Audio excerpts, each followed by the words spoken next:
दधाति स्वपदान्तिकं वन्देऽहं श्रीगुरो श्रीतपदकमलां श्रीगुरो वैष्णवांश्च श्रीरूपं साग्रजातं सहगना रघुनाथान्वितं तं सजीवं साद्वैतं सावधूतं परिजनासहितं श्रीराधाकृष्णपादसहगण ललित श्रीविशाखान्वितांश्च नमो विष्णुपादाय कृष्णपृष्ठाय भूतले श्रीमते भक्तिवेदांत स्वामी निति नामिने नमस्ते सरस्वती देव्यै गौरवाणी प्रचारिणे निर्विशेष शून्यवादी पाश्चात्य देश तारिणे नमो महावदन्याय कृष्ण प्रेम प्रदायते कृष्णाय कृष्ण चैतन्य नामिने गौरत्विसे नमः। हे कृष्ण करुणा सिंधो दीनबंधो जगतपते गोपेशा गोपिका कांता राधा कांता नमोस्तुते तप्त कांचन गौरांगे राधे वृंदावनेश्वरी वृषभानुसुते देवी प्रणमामि हरिप्रिये वाञ्छाकल्पतरुभ्यश्च कृपा सिन्धुभ्येव च पतितानां पावनेभ्यो वैष्णवेभ्यो नमो नमः। जय श्री कृष्ण चैतन्य प्रभु नित्यानंद श्री अद्वैत गदाधर श्रीवासादि गौर भक्तवृंदा हरे कृष्णा कृष्ण कृष्णा हरे हरे हरे रामा राम रामा हरे हरे। जय जय श्री चैतन्य जय नित्यानंद जय अद्वैत चंद्र जय गौर भक्तवृंदा। ओम नमो भगवते वासुदेवाय ओम नमो भगवते वासुदेवाय ओम नमो भगवते वासुदेवाय। नारायणं नमस्कृत्य नरं चैव नरोत्तमं देवीं सरस्वतीं व्यासं ततो जयमुदीरयेत् मुखं करोति वाचालं पंगुं लङ्घयति गिरिं यत्कृपातमहं वन्दे श्रीगुरुं दीनतारणं परमानंद माधवं శ్రీ చైతన్య ఈశ్వరం। హరే కృష్ణ అందరికీ స్వాగతం ఈ రోజు సెషన్ లోకి। ఓకే, చాలా చాలా సంతోషం। ఎవరెవరైతే వీడియో ఆన్ చేసుకోగలరో దయచేసి ఆన్ చేసుకోండి వీడియో, కాబట్టి దానివల్ల మనము చాలా ఇంటరాక్టివ్ గా ఈ యొక్క కార్యక్రమాన్ని మనము నిర్వర్తించుకోవచ్చు। హరే కృష్ణ। సో ఈరోజు మనము శ్రీమద్ భగవద్గీతలోని ద్వితీయోధ్యాయాన్ని చర్చించుకోబోతున్నాము। నిన్న మనము ప్రథమ అధ్యాయాన్ని చర్చించుకున్నాము। సో నిన్న ప్రథమ అధ్యాయంలో మనం తెలుసుకున్నటువంటి ముఖ్యమైన విషయాలు ఎవరైనా చెప్పగలరా? హ్యాండ్ రైజ్ చేసి పెట్టండి, ఎవరు చెప్తారో?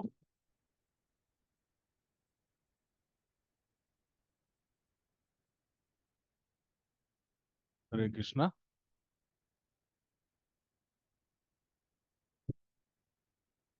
ఒక్క నిమిషం।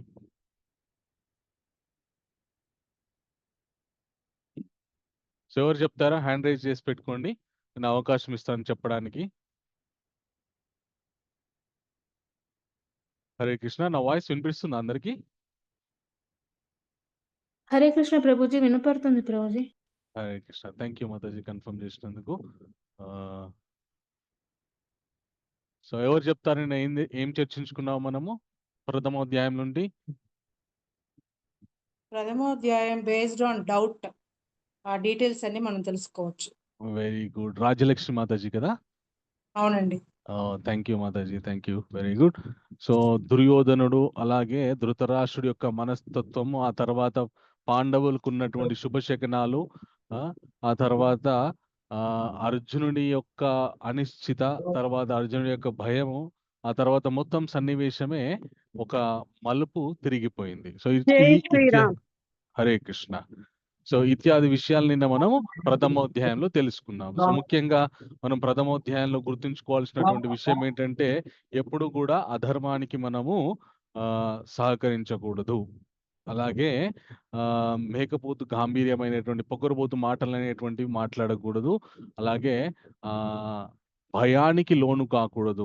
భయానికి లోను అవ్వడం వల్ల మనం బలహీన పడిపోతాం। ఈ విషయాలు మనం ప్రథమోధ్యాయంలో ముఖ్యంగా తెలుసుకోవాల్సినటువంటివి। ఓకే, ఈ రోజు మనము ద్వితీయోధ్యాయం, హరే కృష్ణ మాతాజీ, సో ఈ రోజు మనం ద్వితీయోధ్యాయం గురించి చర్చించుకోబోతున్నాము। ఈ ద్వితీయోధ్యాయము చాలా చాలా ముఖ్యమైనటువంటి అధ్యాయం।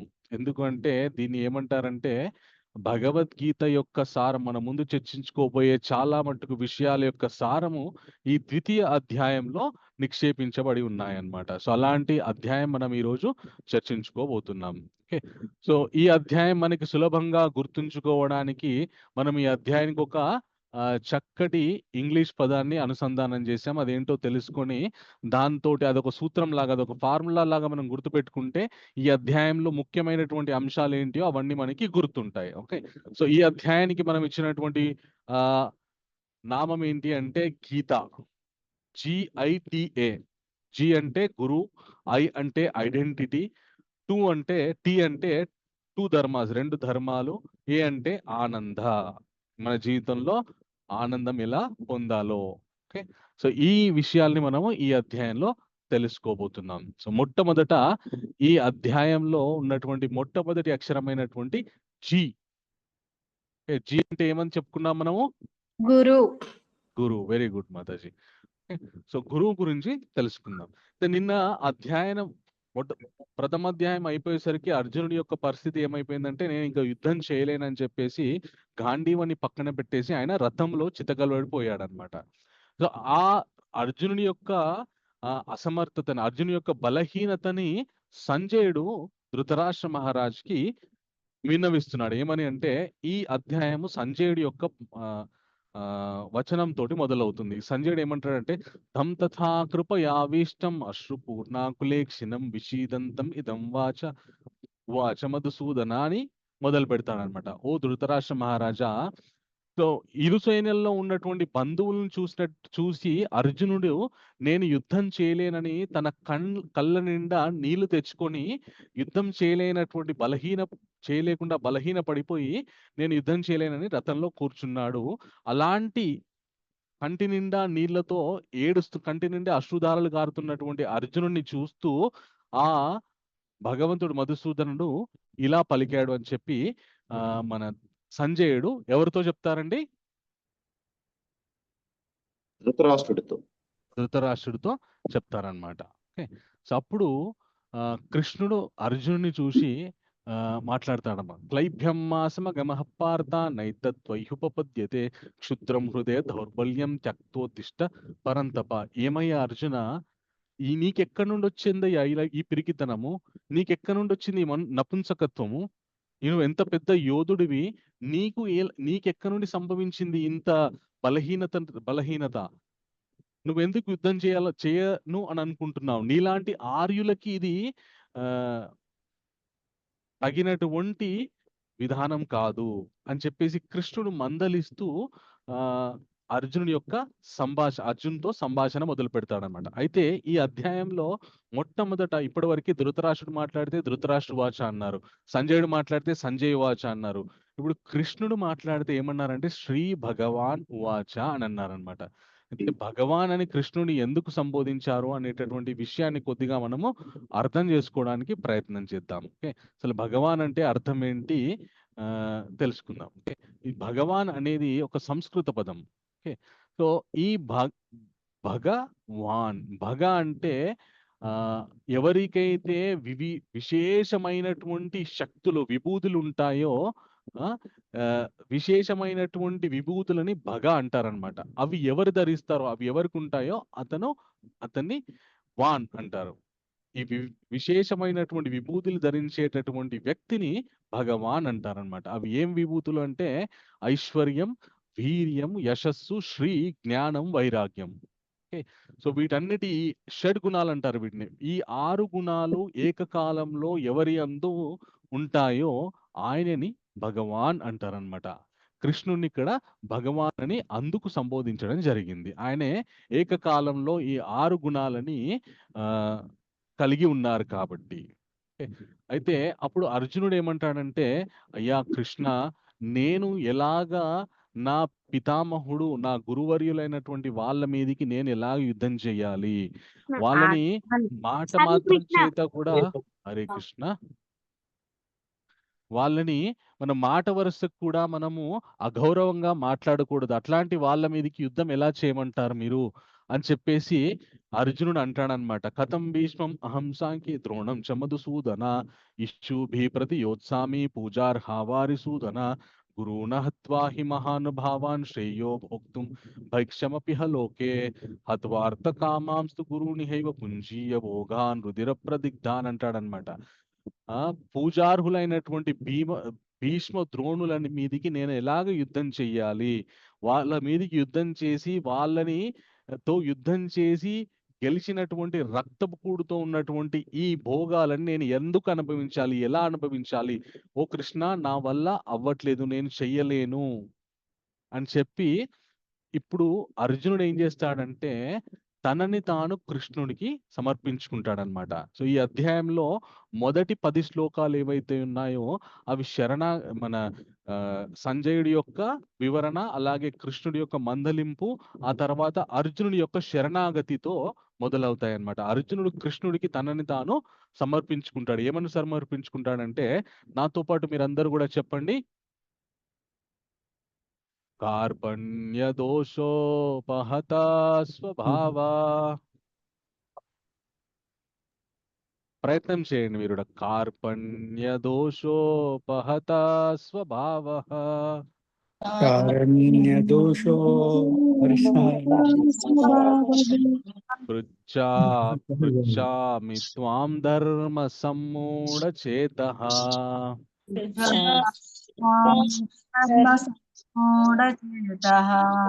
యశ్రేయః సనిశ్చితాన్ బ్రూహి తన్మే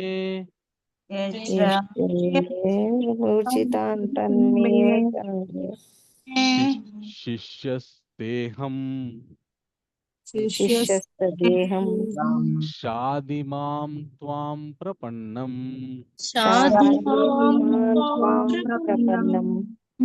సో ఈ శ్లోకం మీ అందరిని కూడా ఎందుకు నాతో పాటు చెప్పమన్నానంటే, ఇది శరణాగతి శ్లోకం అన్నమాట. అర్జునుడు కృష్ణుడికి, అయ్యా కృష్ణ, నేను యుద్ధం చేయలేకపోతున్నాను, నేను నా వల్ల అవ్వట్లేదు, నా లోపల ఉన్నటువంటి దోషాల వల్ల అవి నా యొక్క స్మృతిని అధిగమించేసేసి నాకు ఏం చేయాలో తోచట్లేదు. కాబట్టి నేను ఇప్పుడు మిమ్మల్ని శరణాగతి వేడుకుంటున్నాను. మిమ్మల్ని నా గురువుగా నేను స్వీకరిస్తున్నాను. నన్ను మీరు శిష్యుడిగా స్వీకరించి నాకు ఏం చేయాలో మార్గనిర్దేశకం చేయండి అని చెప్పి భగవంతుడికి అర్జునుడు తనని తాను సమర్పించుకున్నాడనమాట. అయితే మనమందరము దీని వల్ల ఏం తెలుసుకోవాలి అంటే, నిన్నటి అర్జునుడి యొక్క పరిస్థితి ఏంటండి? నిన్న హరే కృష్ణ, విషాదంగా ఉన్నారు ప్రభుజీ. దుఃఖభూయిష్టమై విషాదంతో ఉన్నాడు. సో విషాదంతో ఉండి ఏం చేయాలో తెలియట్లేదు. అలాంటి విషాదంతో కూడుకున్నటువంటి పరిస్థితి మనందరికీ కూడా జీవితంలో ఏదో ఒక రోజు, ఎప్పుడో ఒకప్పుడు సంభవించే అవకాశం ఉందా లేదా? ఉంది ప్రభుజీ. 100% ఒక మనిషి యొక్క జీవితం 100% సుఖాలతోటే ఎప్పుడూ ఉండదు.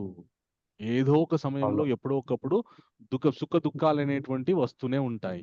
ఇలాగ దుఃఖంలో ఉన్నప్పుడు మనం ఏం చెయ్యాలంటే, అర్జునుడిలాగా మనకంటే ఉన్నతమైనటువంటి స్థితిలో ఉన్నటువంటి ఒక వ్యక్తిని ఆశ్రయించి వారి యొక్క సలహా తీసుకోవాలి. ఎలాగైతే అర్జునుడు ఇప్పుడు తన యొక్క పరిస్థితి ఆగమ్య గోచరం, ఏం చేయాలో తెలియట్లేదు. అలాంటి పరిస్థితిలో ఆయన వదిలిపెట్టలేదు, యుద్ధరంగంలో పారిపోలేదు, ఆత్మహత్య చేసుకోలేదు.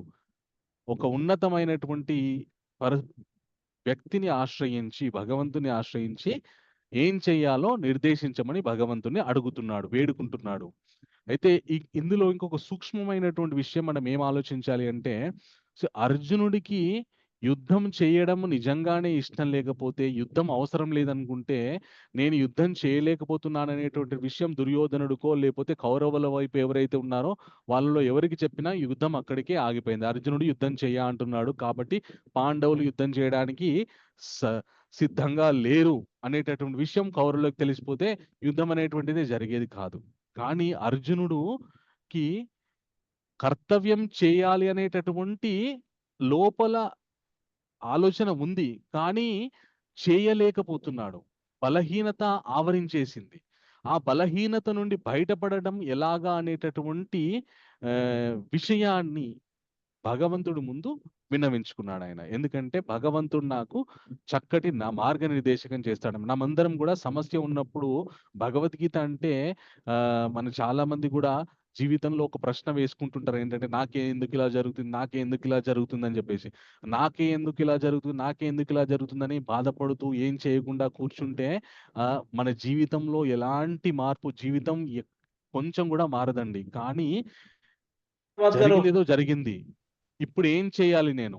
एक मिनट मैं इधर काम में हूँ, हरे एक 15 कृष्ण मिनट में कॉल कर दो तुमको। हाँ హరే కృష్ణ సో నేను ఇప్పుడు ఏం చెయ్యాలి అనేటువంటి విషయాన్ని మనము తెలుసుకోవడానికి ప్రయత్నం చేయాలి. అప్పుడు మనకి ప్రేరణ కలుగుతుంది జీవితంలో ముందుకెళ్ళడానికి. అర్జునుడి యొక్క పరిస్థితి నుండి మనం ఏం తెలుసుకోవాలి అంటే, మనము జీవితంలో ఎప్పుడైతే చాలా దుఃఖానికి, విషాదానికి లోనవుతామో, అప్పుడు మనంతలో మనమే నిర్ణయాలు తీసుకొని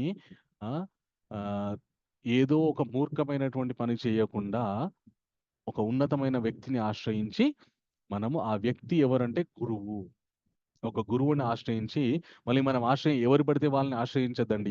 ఎవరికైతే ఎంతో కొంత శాస్త్ర పరిజ్ఞానం ఉందో వాళ్ళని ఆశ్రయిస్తే చక్కటి మార్గనిర్దేశంగా చేస్తారు. అలా కాకుండా ఈ మధ్య చాలామంది ఎవరు పడితే వాళ్ళు గురువులని చెప్పి వాళ్ళ దగ్గరికెళ్ళి వాళ్ళకి డబ్బులు సమర్పించుకొని, జీవితాల్ని నాశనం చేసుకుంటున్నారు. అలా కాకుండా ఎవరినైతే మనం ఆశ్రయిస్తామో వారికి ఎంత మేరకు శాస్త్ర పరిజ్ఞానం ఉందో చూసి వారిని ఆశ్రయించాలి. అప్పుడు వాళ్ళు మనకి చక్కటి మార్గనిర్దేశకం చేస్తారు. సో ఇలాగా శరణాగతి పొందినటువంటి అర్జునునికి భగవంతుడు చక్కటి మార్గనిర్దేశకం చేశారు. ఏం చేశారనేటువంటి విషయాన్ని మనము తెలుసుకుందాము. ఓకే.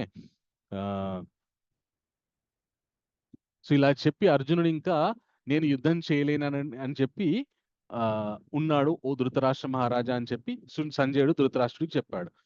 చెప్పిన తర్వాత ఇంకా ఇప్పటి నుండి మళ్ళీ కృష్ణుడు మాట్లాడడం మొదలు పెడతారు అనమాట. శ్రీ భగవాను వాచ అశోచ్యానన్వ శోచస్త్వం ప్రజ్ఞావాదాంశ్చ భాససే గతాసుం చ నాను శోచంతి పండితాః నత్వేవాహం జాతు నాశం నత్వం నేమే జనాధిప నైవా న భవిష్యమ సర్వే వయం అతఃపరః అంటాడనమాట కృష్ణుడు. ఏమయ్యా అర్జున, చాలా తెలిసిన వాళ్ళలాగా మాట్లాడుతున్నావు, కానీ ఓ పెద్ద పండితుల్లాగా మాట్లాడుతున్నావు, కానీ పండితుల్లాగా ప్రవర్తించట్లేదు నువ్వు. పండితులిలాగా ప్రవర్తించరు, ఇలాగ ఆలోచించరు. నత్వేవాహం జాతునాశం నత్వం నేమే జనాధిప నైవా న భవిష్యమ సర్వే వయం అతఃపర. నువ్వు ఎవరినైతే నేను చంపుతాను, యుద్ధంలో చంపేస్తానని నువ్వు అనుకుంటున్నావో వాళ్ళు ఇప్పుడు ఒకప్పుడు ఎల్లప్పుడూ ఉండేవారే. అలాంటి వాళ్ళ గురించి ఎందుకు బాధపడుతున్నావు నువ్వు అని చెప్పేసి కృష్ణుడు అర్జునుడిని మెల్లమెల్లగా గొప్ప విషయాల్ని చెప్పడానికి మొదలు పెడతారన్నమాట. అయితే ఇప్పటివరకు మనము గురువు యొక్క స్థితిని, గురువు యొక్క విధానాన్ని మనం తెలుసుకున్నాం. ఏంటి, ఒక దుఃఖంలో ఉన్నటువంటి శిష్యుడు గురువుని ఆశ్రయిస్తే ఆయన మార్గనిర్దేశం చేస్తాడు అని చెప్పి. ఏం మార్గనిర్దేశకం చేస్తారు, ఏం చెప్తారు శిష్యుడికి? ఒక గురువు దగ్గరికి ఆశ్రయిస్తే ఆ గురువు శిష్యుడికి ఏం చెప్తారు? మొట్టమొదట అసలు ఆయన ఏంటో చెప్తారు. అవునా కాదా? హరే కృష్ణ. ఓకే. సో మనం ఎవరమో చెప్తారు. ఇప్పుడు అర్జునుడికి కూడా అదే చెప్పారనమాట. సో ఈ అధ్యాయంకి మనం ఇచ్చుకున్నటువంటి పేరు గీత. జి అంటే గురు. తర్వాత ఇప్పుడు మనం ఐ అనే అక్షరంలోకి అడుగు పెడుతున్నాం. ఐ అంటే ఏంటి అంటే ఐడెంటిటీ. ఐడెంటిటీ అంటే గుర్తింపు.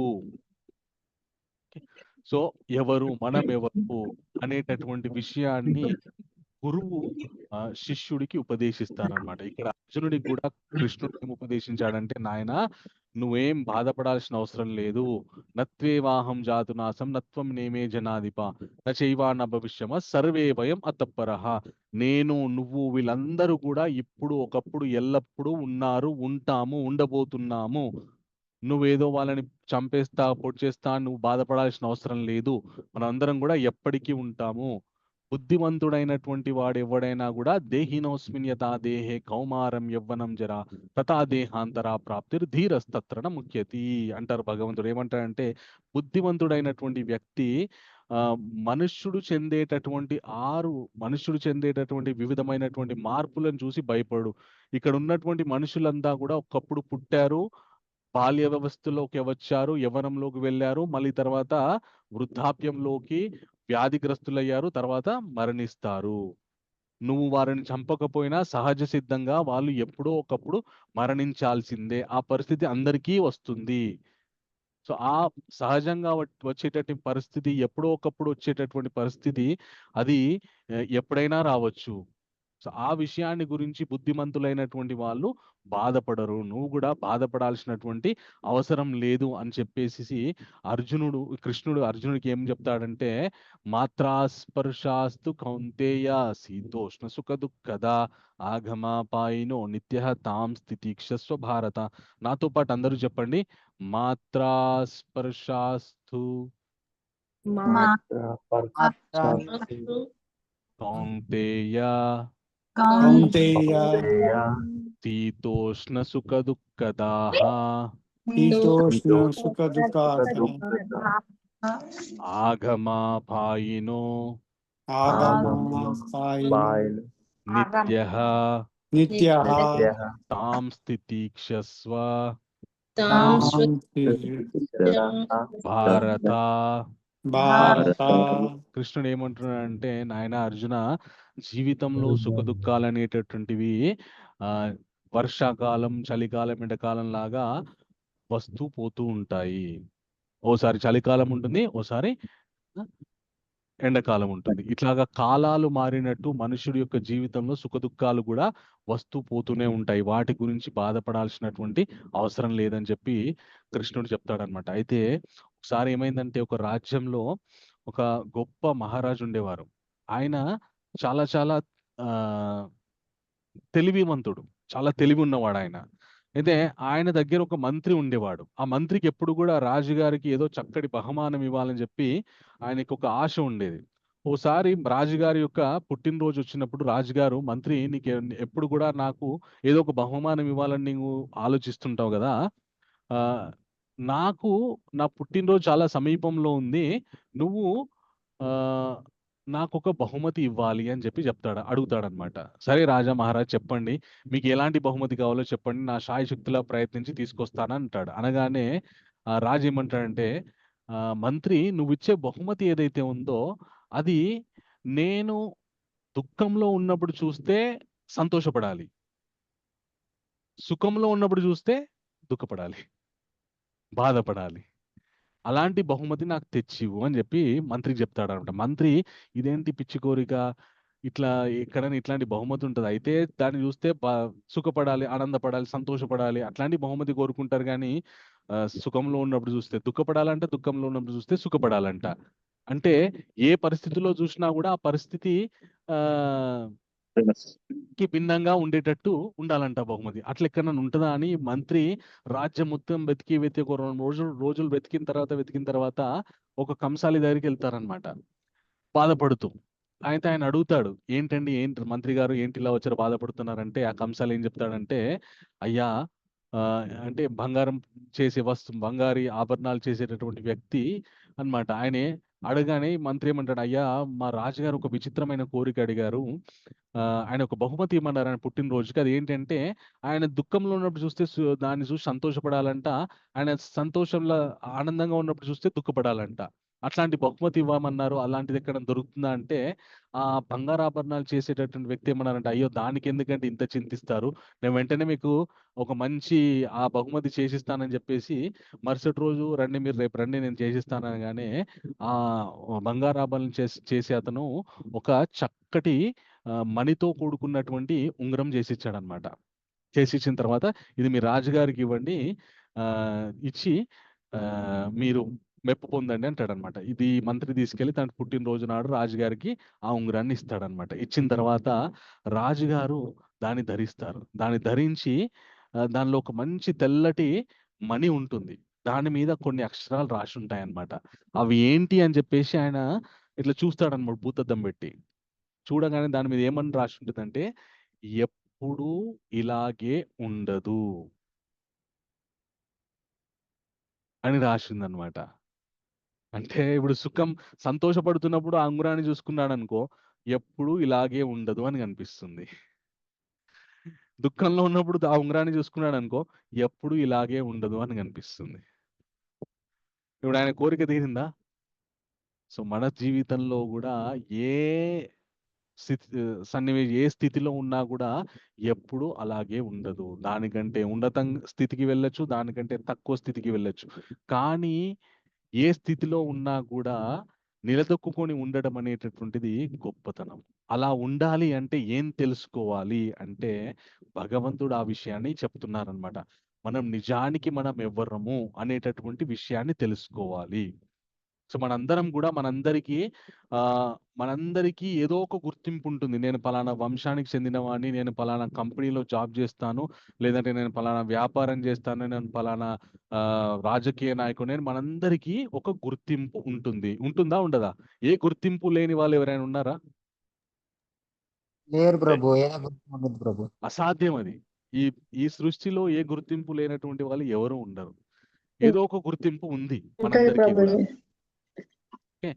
సో ఆ గుర్తింపే నేను అనుకొని బ్రతకడం వల్ల ఎప్పుడైతే ఆ గుర్తింపుకి భంగం కలుగుతుందో అప్పుడప్పుడు మనం దుఃఖపడుతున్నాం. ఉదాహరణకి నేను ఒక వంశానికి చెందిన వాడిని, ఇప్పుడు ప్రస్తుతానికి అర్జునుడు నేను కురు వంశానికి చెందిన వాడిని అని తనని తాను గుర్తించుకుంటున్నాడు. ఓకే. సో నేను ఆ వంశానికి చెందిన వాడిని కాబట్టి ఆ వంశస్థులతోని నేను యుద్ధం చెయ్యాలా? వాళ్ళంతా నా బంధువులే కదా, నా వాళ్ళే కదా, నా వంశస్థులే కదా, వాళ్ళతో నేను ఎందుకు యుద్ధం చెయ్యాలి అని దుఃఖాన్ని పొందుతున్నాడు. మనం కూడా మన జీవితంలో ఎప్పుడైనా మనకి ఏదైనా అధర్మం జరిగిందనుకోని మన దగ్గరి వాళ్ళతోటే, అప్పుడు మనకు కూడా ఇలాంటి పరిస్థితి ఏర్పడుతుంది. అరే మన వాళ్ళే కదా, వాళ్ళతోని ఎందుకు ఈ గొడవలు, మన వాళ్ళే కదా అని మనం కూడా బలహీన పడిపోతాం అన్నమాట.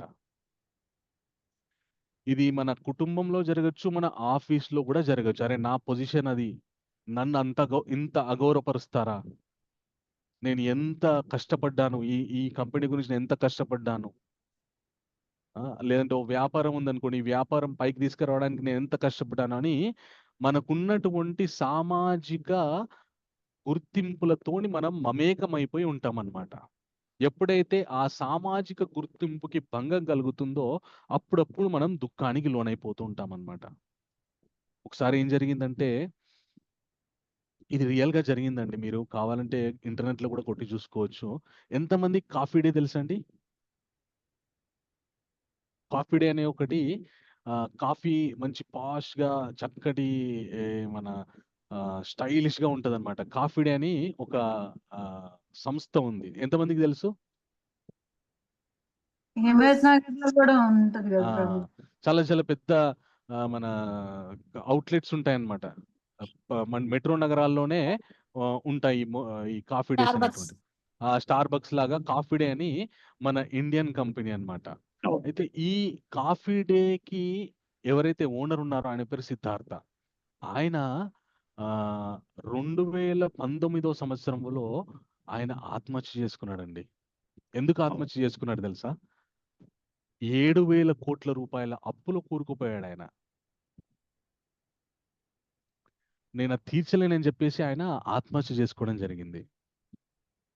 ఆయన ఆత్మహత్య చేసుకున్న తర్వాత ఆ మొత్తం భారం అంతా కూడా ఆయన భార్య మీద పడిపోయింది. ఆయన యొక్క భార్య పేరు మాలవిక హెగ్డే. ఆవిడ కష్టపడి 7,000 కోట్ల రూపాయలు ఉన్నటువంటి అప్పుని 513 కోట్లకు తీసుకొచ్చింది. ఇప్పుడు ఒక వ్యక్తి నిరాశ, నిస్పృహ, బలహీనతకి లోనైపోయాడు ఒక పురుషుడు. కానీ ఒక స్త్రీ ధైర్యంగా పరిస్థితులను ఎదుర్కొంది. ఎందుకు? ఎలా జరిగింది ఇది? మనోనిబ్బరం. అది మనోనిర్భరం. ఎలాంటి పరిస్థితి వచ్చినా కూడా ఈ పరిస్థితిని నేను తట్టుకొని ముందుకు వెళ్ళాలి అనేటటువంటి మనోనిర్భరం ఎవరికైతే ఉంటుందో వాళ్ళు జీవితంలో విజయం సాధిస్తారు. ఇప్పుడు అర్జునుడికి ఆ మనోనిర్భరం పెంచడానికి కృష్ణుడు వేళ్ళ నుంచి కింది నుంచి చాలా చాలా ప్రాథమికమైనటువంటి విషయాల గురించి స్పృశిస్తూ మొదలు పెడుతున్నాడు అర్జునుడు. అర్జునుడు ఏమని మాట్లాడాడంటే, వీళ్ళని చంపడం వల్ల మనం నరకానికి వెళ్ళిపోతాం, పాపం చుట్టుకుంటాం, వీళ్ళని చంపడం ఆతతాయిలు చేసేటటువంటి పని, ఇలాంటి మన పలుకులు పలికాడనమాట. సో అట్లాంటి వ్యక్తికి ఎలా మందలిస్తే ఆయన ముందుకెళ్తాడో ఆ విషయాన్ని కృష్ణుడు స్పృశిస్తూ, నాయనా జీవితంలో సుఖదుఖాలు అనేటువంటి శాశ్వతం కాదు, వస్తూ పోతూనే ఉంటాయి. నువ్వు వాటిని అధిగమించాలి, అధిగమించి నువ్వెవరో తెలుసుకోవాలి అని చెప్పి కృష్ణ ఏం చేస్తాడంటే, యం హినావ్యథాయంత్యేతి పురుషం పురుషర్షభ సమదుఃఖ సుఖం ధీరం సోమృతవ్యే కల్పతే. సో వాటికి నువ్వు స్థిరంగా ఉంటూ అమృతతుల్యమైనటువంటి విషయాన్ని, నువ్వెవరనేటటువంటి విషయాన్ని తెలుసుకో. ఓకే, నువ్వు ఎవరు అనేటటువంటి విషయాన్ని కృష్ణుడు ఏం చెప్తాడంటే, అసలు నువ్వు అవినాశుతు తద్విధి ఏన సర్వమిదం తతం వినాశమవ్య యస్య న కశ్చిత్ కర్తుం అర్హతి. సో ఈ జగత్తంతా వ్యాపించి ఉన్నటువంటి ఆ ఆత్మ ఏదైతే ఉందో, నాశనం కానటువంటి ఆ ఆత్మ ఏదైతే ఉందో అది నీ యొక్క నిజస్థితి నాయనా, అది నువ్వు తెలుసుకో మొట్టమొదలు. సో ఆ ఆత్మకి నాశనం అనేటటువంటిది లేదు, ఆ విషయాన్ని నువ్వు తెలుసుకో అని చెప్పి కృష్ణుడు ప్రాథమికంగా అర్జునుడికి ఆత్మతత్వాన్ని బోధిస్తారనమాట. ఎందుకు అంటే ఇప్పటివరకు అర్జునుడు సామాజిక గుర్తింపుని అదే తన యొక్క శక్తమైన గుర్తింపుగా భావించి అతను దుఃఖిస్తున్నాడు. కానీ దానికి మించినటువంటి గుర్తింపు ఇంకొకటి ఉంది. అది ఏంటి అంటే ఎప్పటికీ నాశనం కానటువంటి ఇంకో గుర్తింపు ఉంది, అదే ఆత్మ. మనందరికీ భారతదేశంలో ఉన్న ప్రతి హిందువుకి ఆత్మ గురించి చాలా చాలా వినే ఉంటాం, కానీ ఆ చైతన్యంతో మనము జీవించకపోవడం వల్ల చాలా చాలా ఇబ్బందుల పాలవుతూ ఉంటాము. మనల్ని మనము ఎప్పుడైనా ఒక ప్రశ్న వేసుకున్నామా? నేను ఒక ప్రశ్న అడుగుతాను, ఈ ప్రశ్న ఎంతమంది తమకి తాము వేసుకున్నారో నాకు చెప్పండి. మీరు ప్రస్తుతం ఉన్నటువంటి స్థితిలో ఒక 100 సంవత్సరాల క్రితం మీరు ఎక్కడ ఉన్నారో, అలాగే ఒక 100 సంవత్సరాల తర్వాత మీరు ఎక్కడ ఉంటారో ఎవరికైనా తెలుసా? లేదు ప్రభు, తెలియదు ప్రభు. ఎంతమంది ప్రశ్న వేసుకున్నారు, నేను ఎక్కడి నుండి వచ్చాను మళ్ళీ ఎక్కడికి వెళ్తాను అనేటటువంటి ప్రశ్న ఎంతమంది వేసుకున్నారు? వేసుకోలేదు ప్రభుజీ. సో ఆ ప్రశ్న ఎవరైతే వేసుకుంటారో దాన్ని అతతో బ్రహ్మ జిజ్ఞాస అంటారనమాట. సో ఆధ్యాత్మిక జ్ఞానం అంటే ఏంటి అంటే నేను ఎవరు, నా యొక్క అస్తిత్వం యొక్క ప్రయోజనం ఏంటి, నేనేం తెలుసుకోవాలి అనేటటువంటి విషయాన్ని గురించి ఆలోచననే ఆధ్యాత్మికత. ఇప్పుడు మనము బస్సులో ప్రయాణిస్తున్నాం అనుకోండి, ఆ బస్సులో మనతో పాటు చాలా మంది ప్రయాణికులు ఉంటారు, వాళ్ళతోటి కొద్దిపాటి పరిచయం ఏర్పడుతుంది. ఒక్కోసారి ఆ పరిచయం మితిమీరి ప్రమాదంగా ఒక గొడవగా కూడా మారిపోతూ ఉంటుంది. ఎందుకంటే ఆ ప్రయాణించేటప్పుడు నాది సీటు నీది సీటు అని కూర్చోవడానికి తమని తాము సౌకర్యవంతంగా చేసుకోవడానికి చేసే ప్రయత్నంలో ఆ తోటి ప్రయాణికులతోటి మనకి ఇబ్బందులు ఏర్పడేటటువంటి అవకాశం ఉంటుంది. ఒక్కోసారి చాలా సాఫీగా ప్రేమగా జరిగిపోతుంది. అయితే ఈ ప్రయాణం చేసేటప్పుడు మన తోటి ప్రయాణికులతోటి మనకి ఏర్పడినటువంటి సంబంధాన్ని మనం గుర్తు తెచ్చుకొని ఆ ప్రయాణికులతోని వెళ్ళిపోతామా, లేదంటే మనం ఎక్కడికైతే వెళ్ళాలో అక్కడికి వెళ్తామా? అక్కడికి వెళ్తాం ప్రభు. ఒకవేళ నేను ఈ తోటి ప్రయాణికులతోనే వాళ్ళతోటి అనుబంధాన్ని ఎక్కువ పెంచుకున్నాం అనుకో, అప్పుడు ఏం జరుగుతుందంటే వాళ్ళు ఎక్కడికి వెళ్తే మనం అక్కడికి వెళ్ళిపోతాం.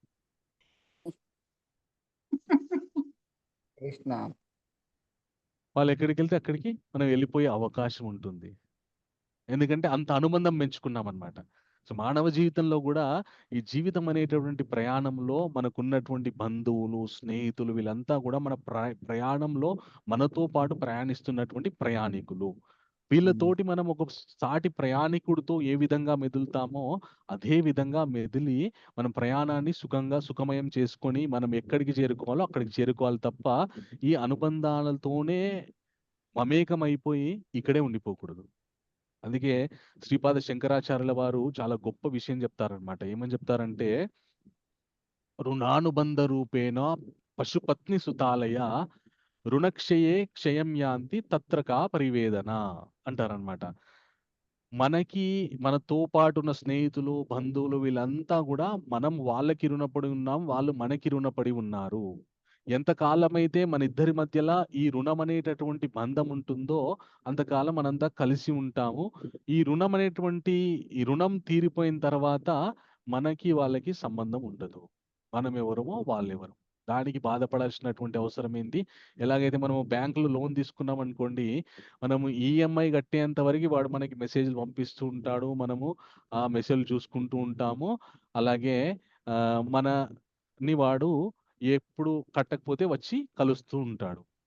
ఆ లోన్ తీరిపోయిన తర్వాత మళ్ళీ బ్యాంక్ వాళ్ళతో అనుబంధం పెట్టుకుంటాం. మనం జీవితంలో మళ్ళా లోన్ తీసుకోనని అనుకుంటాం తప్ప, అయ్యా!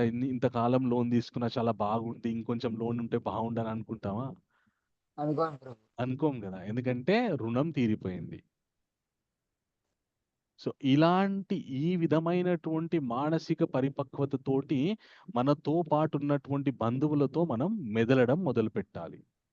మొదలుపెడితే సామాజికమైన గుర్తింపులకి మమేకమైపోకుండా మనము ముందుకు వెళ్తామనమాట. అయితే భగవంతుడు ఆత్మ గురించి చెప్తూ ఆహ్, న ఏనం వాసాంసి జీర్ణాని యథా విహాయ నవాని గృహ్ణాతి నరోపరాణి తథా శరీరాయ విహాయ జీర్ణాని అన్యాని సంయాతి నవాని దేహి. ఓ అర్జున, నువ్వు ఈ శరీరం గాదు. మొట్టమొదల నువ్వు ఆత్మవి. సో, ఈ ఆత్మ యొక్క ప్రయాణం ఎలా ఉంటుందంటే, మనము వేసుకున్నటువంటి బట్టలు గనక మాసిపోతే, మురికి అయిపోతే వాటిని వదిలిపెట్టి మళ్ళీ కొత్త బట్టలు ఎలాగైతే ధరిస్తామో, ఈ ఆత్మ కూడా ఈ శరీరాన్ని వదిలిపెట్టి ఇంకో కొత్త శరీరాన్ని ధరిస్తుంది. ఎంతకాలం ఈ శరీరంలో ఉండాలో ఆ సమయం తీరిపోయిన తర్వాత ఇంకో కొత్త శరీరాన్ని ధరిస్తుంది అని చెప్తాడనమాట. అయితే ఇది ఏంటి అంటే పునర్జన్మ. మన సనాతన ధర్మం యొక్క వేరు ఏంటి అంటే పునర్జన్మ సిద్ధాంతము. మనం అందరం గూడా మనకి పూర్వం జన్మ ఉంది. తర్వాత గూడా మనం జీవించి ఉంటాము. ఈ శరీరంతో కాకపోవచ్చు. వేరే శరీరంతో జీవించి ఉంటాము. మనకి ఎన్ని శరీరాలుంటాయో మనం ఒక్కసారి చూద్దాం. మనకి ముఖ్యంగా 3 శరీరాలుంటాయన్నమాట. ఓకే. ఓకే. స్థూల శరీరం, సూక్ష్మ శరీరం, ఆత్మ. ఆత్మ శరీరం. ఓకే. స్థూల శరీరం అంటే ఈ రక్త మాంసాలు, బొక్కలు వీటితో ఎముకలు వీటితో కలిసి ఉన్నటువంటి ఈ మనకు కంటికి కనిపించేటటువంటి ఈ శరీరం. సూక్ష్మ శరీరం అంటే మన యొక్క ఆలోచన, మన మనస్సు, మనం పడుకున్న తర్వాత మనం ఇక్కడే పడుకొని ఉంటాం గానీ, అమెరికాలో తిరుగుతూ ఉంటాం. లేకపోతే లండన్‌లో తిరుగుతుంటాం. లేదంటే సినిమా చూస్తూ ఉంటాం. లేదంటే ఓ రాజకీయ నాయకుడితో ఫోటోలు దిగుతుంటాం. అది మనం పడుకున్న తర్వాత గూడా మనని ప్రయాణింపజేసేది ఏదైతే ఉందో దాన్ని సూక్ష్మ శరీరం అంటారనమాట. దాన్నే ఇంగ్లీష్‌లో సబ్ కాన్షియస్‌నెస్ అంటారనమాట. ఓకే. సో, తర్వాత ముఖ్యమైనటువంటిది నేను అనుకునేటువంటిది ఈ ఆత్మ. ఓకే. సో, మనము ఈ ఆత్మ. ఎప్పుడైతే ఈ ఆత్మ శరీరాన్ని ధరిస్తుందో, ఆ శరీరాన్ని ధరించిన తర్వాత ఆ శరీరంతో పాటు మమేకమైపోయి సంచరిస్తూ ఉంటుంది. ఎప్పుడైతే శరీరం పడిపోతుందో ఈ ఆత్మ పడిపోదు. ఆత్మ యొక్క గుణగణాలు ఎలా అంటే నైనం చిందంతి శస్త్రాణి న ఏనం దహతి పావక నచ ఏనం క్లేదయంత్యోపో న శోష్యతి మారుతాః. మన శరీరంని ఎవరైనా కొట్టారనుకోండి నొప్పి లేస్తుంది. మనం శరీరం మీద నీళ్ళు పోసారనుకో తడిసిపోతుంది. మన శరీరం మీద కత్తితో గీసారనుకోండి రక్తం వస్తుంది. మన శరీరాన్ని రెండు భాగాలుగా కూడా విభజించొచ్చు. కానీ ఆత్మని కత్తి పెట్టి కోయలేము, నీళ్లు పెట్టి నాంచలేము, అగ్ని పెట్టి కాల్చలేము. అలాంటిది ఆత్మ యొక్క స్థితి అన్నమాట. ఆత్మ యొక్క శక్తి. సో, ఆత్మ ఎక్కడ ఉంటుందంటే మన హృదయ స్థానంలో ఉండి శరీరం మొత్తం ఆ ఆత్మ యొక్క చైతన్యాన్ని వ్యాపించి ఉంటుంది అన్నమాట. ఒకసారి ఏం జరిగిందంటే ఒక ఊర్లో ఒక చిన్న పిల్లవాడు చిన్నప్పుడే విపరీతంగా విచిత్రంగా ప్రవర్తిస్తున్నాడన్నమాట. పలానా ఊరికెళ్దాం అని చెప్పి ఇది యథార్థంగా జరిగిందిది. అంటే పలానా ఊరికి పూణే దగ్గర ఎక్కడో జరిగిందిది. సో, పలానా ఊరికెళ్దాం అని చెప్పి వాళ్ళ తల్లిదండ్రులని ఎప్పుడు ఆ ఊరు పేరు చెప్తూ అక్కడికెళ్దాం అని అంటుండేవాడంట. వాళ్ళ తల్లిదండ్రులు ఆ పిల్లోడిని తీసుకెళ్ళి ఆ ఊరికెళ్లారు. ఎళ్ళిన తర్వాత ఏం జరిగింది అంటే ఆ ఊరికెళ్ళగానే ఈ అబ్బాయి ఎప్పుడో ఆ ఊరికి చాలా ఊర్లో ప్రతి ఒక్క గల్లీ, ఇల్లులు అన్నీ ఈయనకు తెలిసినట్టు ఇతనే దారి చూపిస్తున్నాడు వాళ్ళ తల్లిదండ్రులకి. తీసుకెళ్ళి ఒక పెద్ద ఇంటికెళ్ళి ఇదే నా ఇల్లు అని వాళ్ళ తల్లిదండ్రులకు చెప్పాడు. చెప్పగానే వాళ్ళ తల్లిదండ్రులు "అరే! వీడికేం పిచ్చి పట్టిందా? వీడేంటి ఇట్లా మాట్లాడుతున్నాడని" అంటుంటే ఆ ఇంట్లో నుండి ఒక పెద్ద మనిషి బయటకి రాగానే ఈ పిల్లోడు ఒరేయ్ అని చెప్పేసి ఆ పిల్లోడిని మాట్లాడుతున్నాడనమాట. ఇతను నా కొడుకని చెప్తున్నాడు. చెప్తుంటే వీళ్ళ తల్లిదండ్రులు, ఆ పెద్ద మనిషి ఇద్దరు కూడా ఆశ్చర్యపోయారు. ఏంటి చిన్న పిల్లోడు ఇట్లా మాట్లాడుతున్నాడంటే అప్పుడు ఆ చిన్న పిల్లోడు మాట్లాడడం మొదలుపెడతాడు. నేను మీ నాన్నని. నన్ను కొందరు విషప్రయోగం చేసి చంపారు. ఇది నా ఇల్లు. మీరంతా నా కుటుంబము. అని చెప్పేసి ఆ పిల్లోడు చెప్తుంటాడనమాట. చెప్తుంటే ఈ పెద్ద మనిషి "ఏం నాటకాలు ఆడుతున్నారా? మా గురించి కొంచెం ఇన్ఫర్మేషన్ తెలుసుకొని మే పెట్టె మేళం వేసుకొని మా ఇంటికొచ్చి నేను మీ నాన్నని అంటే మా ఇంట్లో మీకు ఆస్తి భాగం ఇస్తామనుకున్నారా? ఏం నాటకాలు ఆడుతున్నారా?" అని చెప్పి ఆ పెద్ద మనిషి మందలించడం జరిగింది. అప్పుడు ఈ పిల్లోడు ఏం చేశాడంటే ఇతని ఐడెంటిటీ, ఇతన్ని గుర్తించడానికి ఆ ఇంట్లో, ఆ భవనంలో వాళ్ళ పిల్లలకి ఎవరికీ తెలియకుండా కొన్ని చోట్ల ఈయన డబ్బు దాచిపెట్టాడు. అవన్నీ వెలికి తీసి చూపించాడు వీళ్ళకి. చూపించిన తర్వాత అప్పుడు వీళ్ళు ఆశ్చర్యపోయారు. అయ్యో! మా నాన్నగారు మళ్ళీ పుట్టారని చెప్పేసి ఆశ్చర్యపోయారనమాట. కొన్ని సార్లు భగవంతుడు పునర్జన్మ అనేటటువంటిది ఉంది అని చెప్పి కొన్ని కేసెస్‌లో అది ఆహ్, కొందరికి ఆ పునర్జన్మ స్మృతి గుర్తుండేటట్టు చేస్తారనమాట. మనందరికీ గూడా పునర్జన్మ ఒక సమయంలో గుర్తుకొస్తుంది. ఎప్పుడు గుర్తుకొస్తుందంటే తల్లి గర్భంలో ఉన్నప్పుడు మనము ఒకానొక భంగిమలోకి మారిపోతామన్నట్టు. ఒకానొక ఆసనంలోకి మారిపోతాం. తల్లి గర్భం చాలా ఇరుకైనటువంటిది. ఆ గర్భంలో చేతులు, కాళ్ళు అన్నీ ముడుచుకొని ఒకానొక ప్రత్యేకమైన ఆసనంలోకి వెళ్ళిపోతాం. వెళ్ళిపోయిన తర్వాత అప్పుడు మనకి పునర్జన్మ గుర్తుకొస్తుందంట.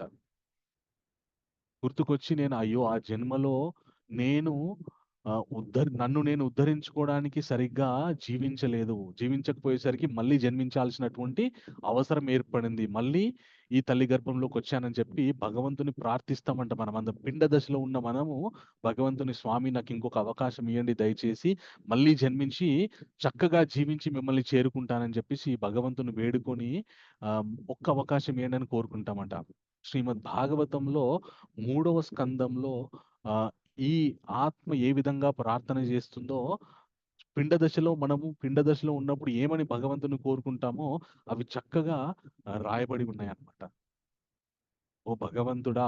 ఓ సమస్తం వ్యాపించున్న భగవంతుడా! నాకు ఒక్క అవకాశం ఇయ్యి మళ్ళీ నేను చేరుకుంటా. మళ్ళీ ఈ దుఃఖాలయంలోకి రాను అని చెప్పేసి ప్రార్థిస్తామంట. అంటే ఇది దుఃఖాలయం అని ఎందుకు అంటున్నాము అంటే, ఇప్పుడు చూడండి మనకి భగవంతుడే చెప్తున్నాడు. ఇక్కడ సుఖదుఖాలు ఎప్పటికీ వస్తూనే ఉంటాయని చెప్పేసి. అయితే సుఖమని ఉండాలి, లేదంటే దుఃఖమని ఉండాలి. 2 కలిసి ఎప్పుడూ వస్తూనే ఉంటాయి. సో, సుఖం వచ్చినప్పుడు సుఖపడతాం. దుఃఖం వచ్చినప్పుడు సుఖాన్ని గుర్తు చేసుకుంటూ ఇంకా దుఃఖపడతాం. సో, ఈ రెండిటికి అతీతమైనటువంటి స్థితికి వెళ్ళడానికి మనం మన జీవితం కొనసాగించాలి.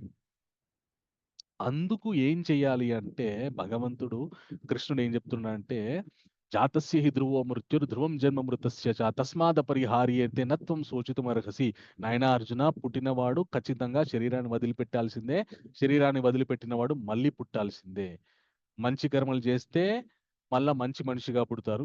ఇంకా సత్కర్మలు చేస్తే దేవతా లోకాలకు వెళ్తారు. రేపు వచ్చేటటువంటి అధ్యాయం ఏదైతే ఉందో కర్మయోగము, దాంట్లో చక్కగా ఎలాంటి కర్మలు చేస్తే మనుష్యుడు ఉన్నత స్థితికి వెళ్తాడో ఆ విషయాలు రేపు కర్మయోగంలో ఉంటాయండి.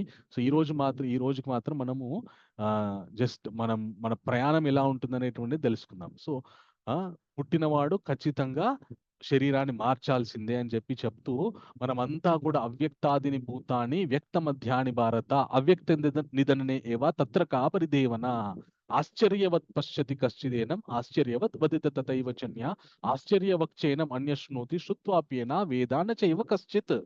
నాయన అర్జున, ఒకప్పుడు ఈ జీవులు మీరంతా కూడా అవ్యక్తం అంటే ఒక అన్మానిఫెస్టెడ్, అసలు ఇప్పుడు గాలి, ఈ వెలుతురు ఇది ఉందనుకోండి, దీనికి ఒక ఆకారం ఉందా? ఇలాంటి దృష్టికి గోచరం కానటువంటి స్థితిలో ఉండేవారు కొద్ది కాలం తర్వాత మళ్ళీ వ్యక్తమయ్యారు. ఈ శరీరాల్ని పొందారు. మళ్ళీ కొంత కాలమైన తర్వాత మళ్ళీ అదే అవ్యక్త స్థితికి వెళ్ళిపోతూ ఉంటారు. ఇది ఆత్మ యొక్క ప్రయాణము.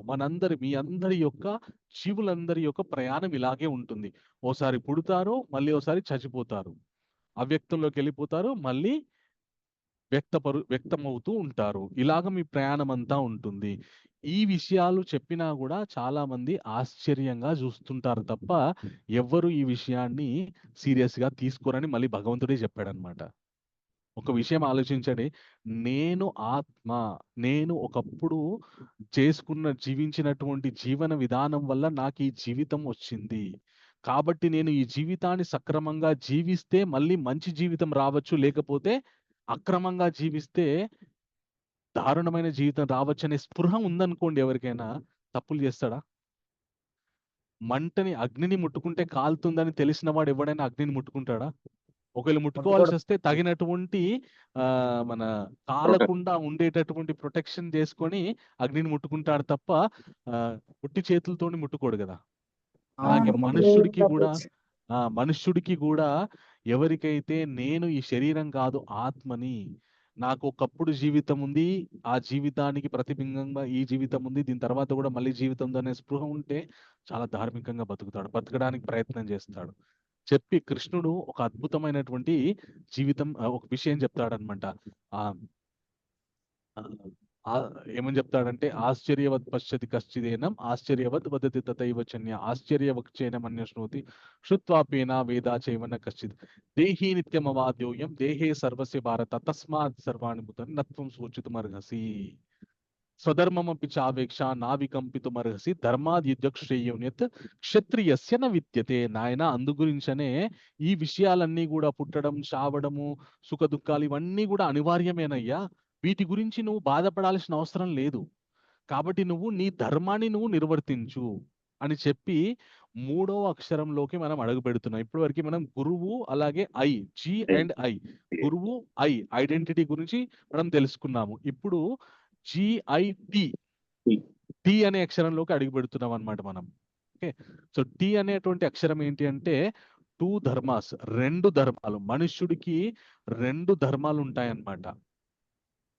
ఆ 2 ధర్మాలు ఏంటి అంటే స్వధర్మం, అలాగే సనాతన ధర్మం. స్వధర్మం అంటే ఏంటి అంటే, మనము ఈ శరీరంలో ఉన్నాం కాబట్టి మనకి బంధువులు, స్నేహితులు, అలాగే సమాజంలో మనకు ఒక బాధ్యత ఉంటుంది. వాటిని నిర్వర్తించడం అనేటువంటిది స్వధర్మము.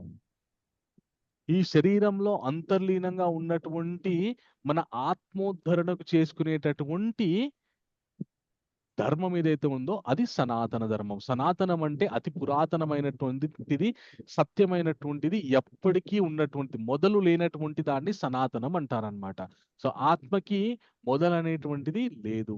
ఎప్పటి నుండో మనందరము ఉన్నాము. మనకు గుర్తులేదు కానీ మనందరం ఎప్పటి నుండో ఉన్నాము. ఆ స్థితిని దృఢపరుచుకోవడానికి నిర్వర్తించేటటువంటి ధర్మం ఏదైతే ఉందో దాన్ని సనాతన ధర్మం అంటారనమాట. ఇప్పటి నుండి కృష్ణుడు అర్జునుడికి ఈ స్వధర్మము, సనాతన ధర్మం గురించినటువంటి విశేషాలు, గుణగణాలు చెప్తారనమాట. ఓకే, కాబట్టి ఈ సుఖ దుఃఖాలు, పుట్టడము, చావడం అనేటువంటి అనివార్యం, అవి ఎప్పటికీ జరుగుతూనే ఉంటాయి. కాబట్టి నువ్వు నీ ధర్మాన్ని చెయ్యి. క్షత్రియులకి తమ ధర్మము, నువ్వు క్షత్రియుడు కాబట్టి, క్షత్రియ అంటే క్షత్రియ, క్షత్ అంటే ఆపద, త్రయ అంటే తరింపజేయువాడు, ఆపదల నుండి చేయువాడు క్షత్రియుడు. సో నువ్వు క్షత్రియుడివి, నువ్వు వేరే వర్ణానికి చెందినటువంటి వాళ్ళని ఆపదల నుండి బయటపడేయాల్సినటువంటి కర్తవ్యం నీది. అది నీ ధర్మము, అది నువ్వు చెయ్యి. యదృచ్ఛయాచోపపన్నం స్వధర్మమ యదృచ్ఛయాచోపమన్నం స్వర్గద్వారం భావృతం సుఖీనా క్షత్రియ పార్థ లభంతే యుద్ధమిదృశం. నాయన, క్షత్రియులకి గొప్ప అవకాశం ఇది, యుద్ధం చేయడం అనేటువంటిది. ఈ గొప్ప అవకాశం, యుద్ధం చేయడం వల్ల నువ్వు స్వర్గద్వారం అపావృతం, నువ్వు స్వర్గద్వారాన్ని పొందుతావు, స్వర్గాది లోకాల్ని పొందుతావు. ఇది ఒక విధంగా చెప్పాలంటే, ఎవరెవరు తమ తమ స్వధర్మాలని చేస్తుంటారో వాళ్ళకి ఉన్నత గతులు దక్కుతాయని చెప్పి భగవంతుడు చెప్తున్నాడనమాట. ఒకవేళ గనుక మన స్వధర్మాన్ని గనుక మనము విస్మయించి స్వధర్మాన్ని గనుక మర్చిపోయి మనం ప్రవర్తించామనుకోండి, అప్పుడు ఏం జరుగుతుందంటే కృష్ణుడు ఏం చెప్తాడంటే అకీర్తిం చాపి భూతాని కథయిష్యంతి తే అవ్యయం సంభావితస్య చాకీర్తిర్ మరణాద్ అతిరుచ్యతే. అకీర్తి పాలవుతాము. మన గురించి కథలు కథలుగా చెప్పుకుంటారు. పిరికివాడు, పనికి మాలినవాడు అని చెప్పుకుంటారనమాట. అలాగే ఎప్పుడైతే ఒక ధర్మాత్ముడికి ధర్మాత్ముడికి అగౌరవ పాలవుతాడో అది ఆయనకి మరణంతో సమానమే. అందు గురించని నువ్వు ఖచ్చితంగా యుద్ధం చేయాల్సిందే. ఒకవేళ కనుక నువ్వు యుద్ధం చేసావనుకోండి, హతోవా ప్రాప్సి స్వర్గం జిత్వా వా భోక్ష్యసే మహిం తస్మాదుత్తిష్ట కౌంతేయ యుద్ధాయ కృత నిశ్చయ. ఒకవేళ నువ్వు యుద్ధం చేసావనుకోండి, ఒకవేళ నువ్వు చనిపోయావనుకో స్వర్గానికి వెళ్తావు, ఒకవేళ గెలిచావనుకో ఈ భూమండలాన్ని పరిపాలిస్తావు. కాబట్టి నువ్వు 2 విధాలుగా నీ ధర్మాన్ని నువ్వు పాటించడం వల్ల నువ్వు లాభమే పొందుతున్నావు తప్ప నష్టం అనేటువంటిది పొందట్లేదు అని చెప్పి ధర్మాన్ని ఎలా, తన స్వధర్మాన్ని ఎలా పాటించాలో కృష్ణుడు ఒక అద్భుతమైనటువంటి విషయం ద్వారా చెప్తాడనమాట. కర్మణ్యేవాధికారస్తే మా ఫలేషు కదాచిన మా కర్మ ఫల హేతుర్భో మా తే సంగోస్త్వ కర్మణి అని చాలా చాలా ఫేమస్ శ్లోకం ఇది. నాయన అర్జున, కర్మలు చేయడం వరకే నీ ధర్మము, నీ బాధ్యత. ఫలితాలను ఆశించకుండా కర్మ చెయ్యు అని బోధిస్తాడనమాట. అయితే మనందరం కూడా మనకి భగవద్గీత ఆధ్యాత్మిక ధర్మం అనగా ఆధ్యాత్మిక విషయాలు అనగానే అందరూ ఏమంటారంటే అదొక స్పెషల్ సబ్జెక్ట్ అండి, అది నేను తర్వాత వీలైనప్పుడు టైం ఉన్నప్పుడు నేను దాని జోలికి వెళ్తాను, నేర్చుకోవడానికి ప్రయత్నం చేస్తాను అని అనుకుంటుంటారండి. కానీ ఒక విషయం గుర్తుంచుకోండి, ఇప్పుడు తన ధర్మం తను చేయడానికి ఆయనకి ఆత్మ గురించి చెప్పాల్సినటువంటి అవసరం ఏంటి భగవంతుడికి? ఒక మనుష్యుడికి, యుద్ధంలో ఉన్నటువంటి వ్యక్తికి, తన ధర్మం తాను నిర్వర్తించాల్సినటువంటి వ్యక్తికి ఆత్మతత్వం గురించి చెప్పాల్సినటువంటి అవసరం ఏంటి? ఎవరైనా ఊహించి చెప్పండి.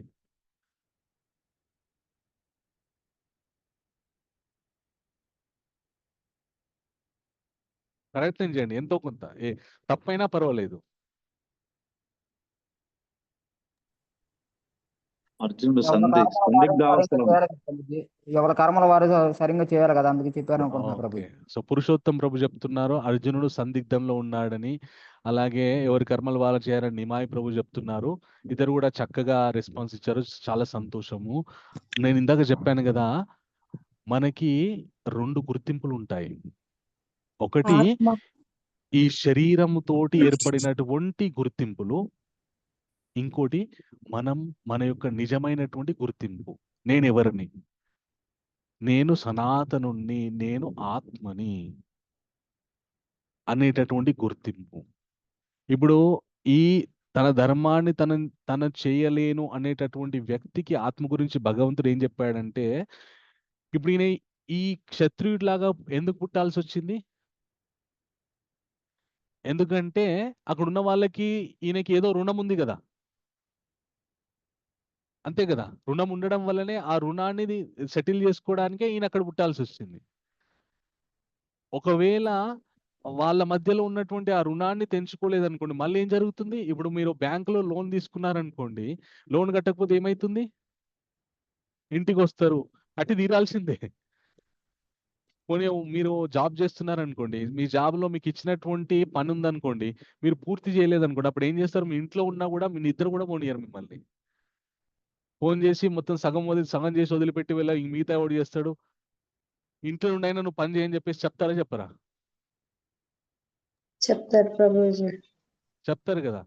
సో మనము నిర్వర్తించాల్సినటువంటి బాధ్యతలను సక్రమంగా నిర్వర్తించకపోతే మళ్ళీ అదే బాధ్యతలు నిర్వర్తించాల్సినటువంటి బంధనాల్లోకి మనము పడిపోవాల్సి ఉంటుంది. కాబట్టి అర్జున, నువ్వు ఎవరో, నిజమైనటువంటి నీ అస్తిత్వం ఏంటో తెలుసుకొని ఆ అస్తిత్వంతో ప్రస్తుతం నువ్వు ఉన్నటువంటి బాధ్యతను నిర్వర్తించు. అది నిర్వర్తించకపోతే మళ్ళీ నువ్వు అదే పరిస్థితులు ఎదుర్కోవాల్సి ఉంటుంది అనేటటువంటి అంతర్లీనమైనటువంటి విషయాన్ని కృష్ణుడు అర్జునుడికి గుర్తు చేయడానికి అర్జునుడి నెపంతో మనందరికి చెప్తున్నాడు అనమాట. భగవద్గీత కేవలం కృష్ణుడు అర్జునుడికే చెప్పాడంటే మనకేం అదొక కథలాగా వింటే మనకేం ఒరిగేది లేదండి. అర్జునుడికి ఏం తెలియదా? కృష్ణుడేం సామాన్యమైన వ్యక్త? ఆయన నెత్తి మీద చేయి పెడితే సమస్త జ్ఞానం వచ్చేస్తుంది అర్జునుడికి. ఆయన చేశాడు కూడా. ధ్రువుడు అనే ఒక 5 సంవత్సరాల బాలుడికి ఒకసారి ఘోరమైన తపస్సు చేస్తే భగవంతుడు ప్రత్యక్షమయ్యాడు. ప్రత్యక్షమైతే ఆయనకి ఏం మాట్లాడాలో భగవంతుని ముందు చూస్తూ ఏం మాట్లాడాలో, ఎలాగా భగవంతుని స్తుతించాలో కూడా తెలియట్లేదు. భగవంతుడు ఆ పిల్లోడి నెత్తి మీద శంఖం పెట్టాడు. పెట్టగానే సమస్త జ్ఞానం వచ్చేసింది ఆ పిల్లోడికి. అద్భుతంగా భగవంతుని స్తుతించాడు. మరి అర్జునుడు కూడా అదే పని చేయొచ్చు కదా. శంఖం తీసి ఆయన నెత్తి మీద పెట్టి, ఇప్పుడు నీకు జ్ఞానం వచ్చింది, యుద్ధం చేయని ఒక మాట చెప్పొచ్చు కదా. ఎందుకంటే రాబో కాలం ఏదైతే ఉందో కలియుగంలో మనుషులకి ఈ విషయాలు తెలియాలి. కలియుగం అనేటటువంటిది కలి ఏలేటటువంటి ఒక యుగము. అక్కడ అధర్మానికే ఎక్కువ అవకాశం ఉంటుంది. మనుషులు చాలా తొందరగా అధర్మపరులైపోతారు. అలాంటి మనుషులకు ఉపయోగపడే విధంగా ఒక గొప్ప జ్ఞానాన్ని ఇవ్వాలని చెప్పి సమస్త శాస్త్ర సారాన్ని పిండి భగవద్గీత రూపకంలో భగవంతుడు మనకి అర్జునుని మాధ్యంగా మనకి ఇచ్చాడనమాట. ఆ విధంగా మనం అర్థం చేసుకోవడానికి ప్రయత్నించాలి. సో ఇప్పుడు అర్జునుడికి కృష్ణుడు, నీ ధర్మాన్ని నువ్వు చేయి, నీ ధర్మాన్ని నువ్వు చేయడంలోనే నీ యొక్క ఉన్నతి ఉంది. ఆ ధర్మాన్ని, నీ స్వధర్మాన్ని ఎలా చేస్తావంటే నీ కర్తవ్యాన్ని నువ్వు చెయ్యి, ఫలితాన్ని ఆశించకుండా నీ కర్తవ్యాన్ని నువ్వు చెయ్యి అని చెప్పి అర్జునుడికి కృష్ణుడు చెప్తున్నాడనమాట. చెప్పి కృష్ణ ఇంకొక అద్భుతమైనటువంటి విషయం ఏం చెప్తాడంటే, నేహా విక్రమ నాశోస్తి ప్రత్యవాయోన విద్యతే స్వల్పమప్యస్య ధర్మస్య త్రాయతే మహతో భయత్. ఎవరైనా గనక ఈ బుద్ధితోటి, ఈ ఆత్మతత్వం, నేనెవరు, ఏంటి, నాకు శరీరానికి ఉన్నటువంటి సంబంధం ఏంటి, ఈ జ్ఞానంతో, ఈ బుద్ధి జ్ఞానంతో ఎవరైతే గనక ప్రవర్తిస్తారో, కొంచెం కూడా ఇలాగ ప్రవర్తించినా కూడా చాలా చాలా గొప్ప భయంకరమైనటువంటి ప్రమాదాల నుండి బయటపడతారంట. అయితే మనకి ఈ కర్తవ్యాన్ని నిర్వర్తించేటప్పుడు మనకి జరిగేటటువంటి కొన్ని ఆటంకాలు ఉన్నాయండి. సో ఇక్కడ ఈ అధ్యాయంలో కృష్ణుడు కొద్దిగా నిష్కామ కర్మయోగాన్ని సృష్టిస్తారు. నిష్కామ కర్మ అంటే ఎలాంటి ఫలితాన్ని ఆశించకుండా చేసేటటువంటి కర్మని నిష్కామ కర్మ అంటారు అనమాట. అలాగ నిష్కామ కర్మ చెయ్యని బుద్ధియుక్తో జహాతిహ ఉభే సుకృత దుష్కృతే తస్మాద్ యోగా యుజస్వ యోగ కర్మసు కౌశలము. బుద్ధియుక్తుడవు అంటే యుక్త అనే పదానికి అర్థం ఏంటంటే విచక్షణ ఉంటుందన్నమాట. ఏది మంచి ఏది చెడు అనేటటువంటి విచక్షణ ఎవరికైతే ఉంటుందో వాళ్ళని యుక్త అంటారు. బుద్ధియుక్తుడవై ఈ లోకంలో సత్కర్మ దుష్కర్మ ఫలాలను విడిచిపెడతాడు కాబట్టి నీవు యోగ మార్గంలో చురుకుగా ఉండుము అని కృష్ణుడు చెప్తాడు. అంటే యోగ కర్మసు కౌశలం అని కృష్ణుడు చెప్తున్నాడు అనమాట. ఇది చాలా చాలా అద్భుతమైనటువంటి పదము. ఫస్ట్ కృష్ణ ఏమంటున్నాడంటే, బుద్ధియుక్తో జహాతిహ ఉభే సుకృత దుష్కృతే తతో యోగా యుజస్వ యోగ కర్మశ కౌశలం. యుక్తమైనటువంటి బుద్ధితోటి నువ్వు కర్మలను ఆచరించు. ఎలాగంటే యోగ కర్మసు కౌశలం. యోగా అనేటటువంటి విషయం ఏంటి అంటే, యోగా అంటే భగవంతుడికి మనకి మధ్యలో నిర్మించుకునేటటువంటి సేతువు. భగవంతుని మనం చేరుకోవడానికి చేసేటటువంటి ప్రయత్నం ఏదైతే ఉందో, మనం ఒక నదికి ఇటు సైడ్ నుండి అటు సైడ్ వెళ్ళాలంటే ఒక వంతెన వేసుకుంటాం కదా. వంతెన వేసుకుని ఆ వంతెన మీద నుండి నడుచుకుంటూ వెళ్ళిపోతాం కదా. అలాగే భగవంతుని మనం చేరుకోవడానికి భగవంతుడికి మనకి మధ్యలో నిర్మించుకునేటటువంటి ఒక సాధనమే యోగా అన్నమాట. సో నీ కర్మ ఎలా ఉండాలంటే యోగ కర్మసు కౌశలం. భగవంతునికి నిన్ను దగ్గర చేర్చే విధంగా నువ్వు కర్మలను ఆచరించు అని చెప్పి కృష్ణుడు అర్జునుడికి చెప్తున్నాడు అనమాట. సో ఆ విధంగా కర్మలు చేయాలని చెప్పి కృష్ణుడు చెప్తాడు అన్నమాట. చెప్పిన తర్వాత అర్జునుడు ఒక అద్భుతమైన ప్రశ్న అడుగుతాడు అన్నమాట. కృష్ణ, ఇప్పటివరకు మీరు చెప్పారు కదా, బుద్ధి ఈ విధమైనటువంటి బుద్ధితో చెయ్యు, ఇలాగుండు, ఇంకా చాలా విషయాలు చెప్తారనమాట. కానీ మనకి కేవలం 1 గంట సమయం మాత్రమే ఉంది కాబట్టి కొన్ని విషయాలు నేను సంగ్రహించి చెప్తున్నాను. సో ఇలాగా మీరు చెప్పినటువంటి బుద్ధి ఎవరికైతే ఉంటుందో వాళ్ళు ఎలా ప్రవర్తిస్తారు? ఇప్పుడు సుఖ దుఃఖాల్లో స్థిరంగా ఉండడము, ఆత్మతత్వంతో కర్మలు ఆచరించడము, అలాగే భగవంతుని చేరుకునే అభిలాషతోటి కర్మలను ఆచరించడము, ఇదేదైతే ఉందో దీన్ని స్థిత ప్రజ్ఞత అంటారనమాట. అంటే ఎలాంటి ఒడిదుడుకులకి లోనవ్వడు. స్థిరంగా ఉండి తానేం చేయాలో అది చేసుకుంటూ వెళ్ళిపోతాడనమాట. దీన్ని స్థితప్రజ్ఞ స్థితి అంటారనమాట. అర్జునుడు అడుగుతాడనమాట ఏమనంటే, స్థితప్రజ్ఞాస కాభాష సమాధిస్తస్య కేశవ స్థితాది కిం ప్రభాషేత కిం ఆసీత వ్రజేత కిం. అయితే కృష్ణ ఇప్పటివరకు మీరు ఏదైతే చెప్పారో అది స్థితప్రజ్ఞత్వము. ఆ స్థితప్రజ్ఞుడు ఎలా ఉంటాడు, ఎలా వ్యవహరిస్తాడు, ఎలా మాట్లాడతాడు, ఎలా కూర్చుంటాడు, ఎలా నిల్చుంటాడు, ఎలా తింటాడు అనేటటువంటి ప్రశ్నని అర్జునుడు అడుగుతాడనమాట.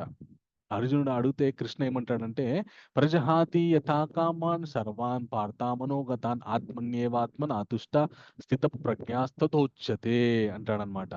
మనసులో కలిగే అన్ని కోరికలని విడిచిపెట్టి ఆ ఆత్మస్థితిలో నిలుచొని తృప్తిగా వ్యవహరిస్తూ ఉంటాడనమాట. అంటే మనం ఒక పని చేస్తున్నాం అనుకోండి, మనకి ఒక పని మొదలు పెట్టగానే మనసులో దీనివల్ల నాకేం జరుగుతుంది, నాకేం వస్తుంది, నాకేం లాభం జరుగుతుంది అనేటటువంటి ఆలోచన మొదలవుతుంది. అది తప్పు కాదు, తప్పని నేను అను.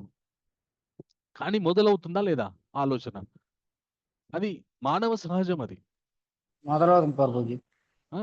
కానీ స్థితప్రజ్ఞుడికి ఎలా ఉంటుందంట అంటే, ఆ ఆలోచన మొదలైనా కూడా ఆ ఆలోచన వెంబడే తన పని చేయడం అనమాట. మనకు ఇది లాభం ఈ పని చేయడం వల్ల నాకు లాభం వస్తుంది అంటే చాలా శ్రద్ధతో చేస్తాం. ఈ పని చేయడం వల్ల నాకు ఒరిగేది ఏం లేదంటే ఎందుకు చేయడం అని వదిలిపెట్టేస్తాం మనం. కానీ స్థితప్రజ్ఞుడు ఎలా ఉంటాడంటే, లాభం వచ్చినా రాకపోయినా ఈ చెయ్యాలి కాబట్టి చేస్తా అనేటటువంటి బుద్ధితోటి స్థితప్రజ్ఞుడు స్థిరంగా తాను చేయవలసినటువంటి కర్తవ్యాలను చేస్తాడనమాట. సో ఇలా కర్తవ్యాలు చేస్తుంటే కొన్ని ఆటంకాలు ఉన్నాయన్నమాట. సో అవి ఏంటి అంటే, కొన్నిసార్లు మన యొక్క ఇంద్రియాలే మనకి శత్రువులు అయిపోతాయి అన్నమాట. ఇప్పుడు మనకి శరీరంలో 10 ఇంద్రియాలు ఉన్నాయి. 10 ఇంద్రియాలంటే 5 జ్ఞానేంద్రియాలు, 5 కర్మేంద్రియాలు. కర్మేంద్రియాలంటే చేతులు, కాళ్ళు, అలాగే వాక్ శక్తి, ఆ తర్వాత మన జననేంద్రియాలు, ఇవి అన్నీ కూడా 5 కర్మేంద్రియాలు. పనులు చేస్తుంటాయి ఇవి. ఓకే, కాళ్ళు నడుస్తుంటాయి, చేతులు అటు ఇటు తిరుగుతుంటాయి, తింటూ ఉంటాయి, వాక్ మాట్లాడుతూ ఉంటాము.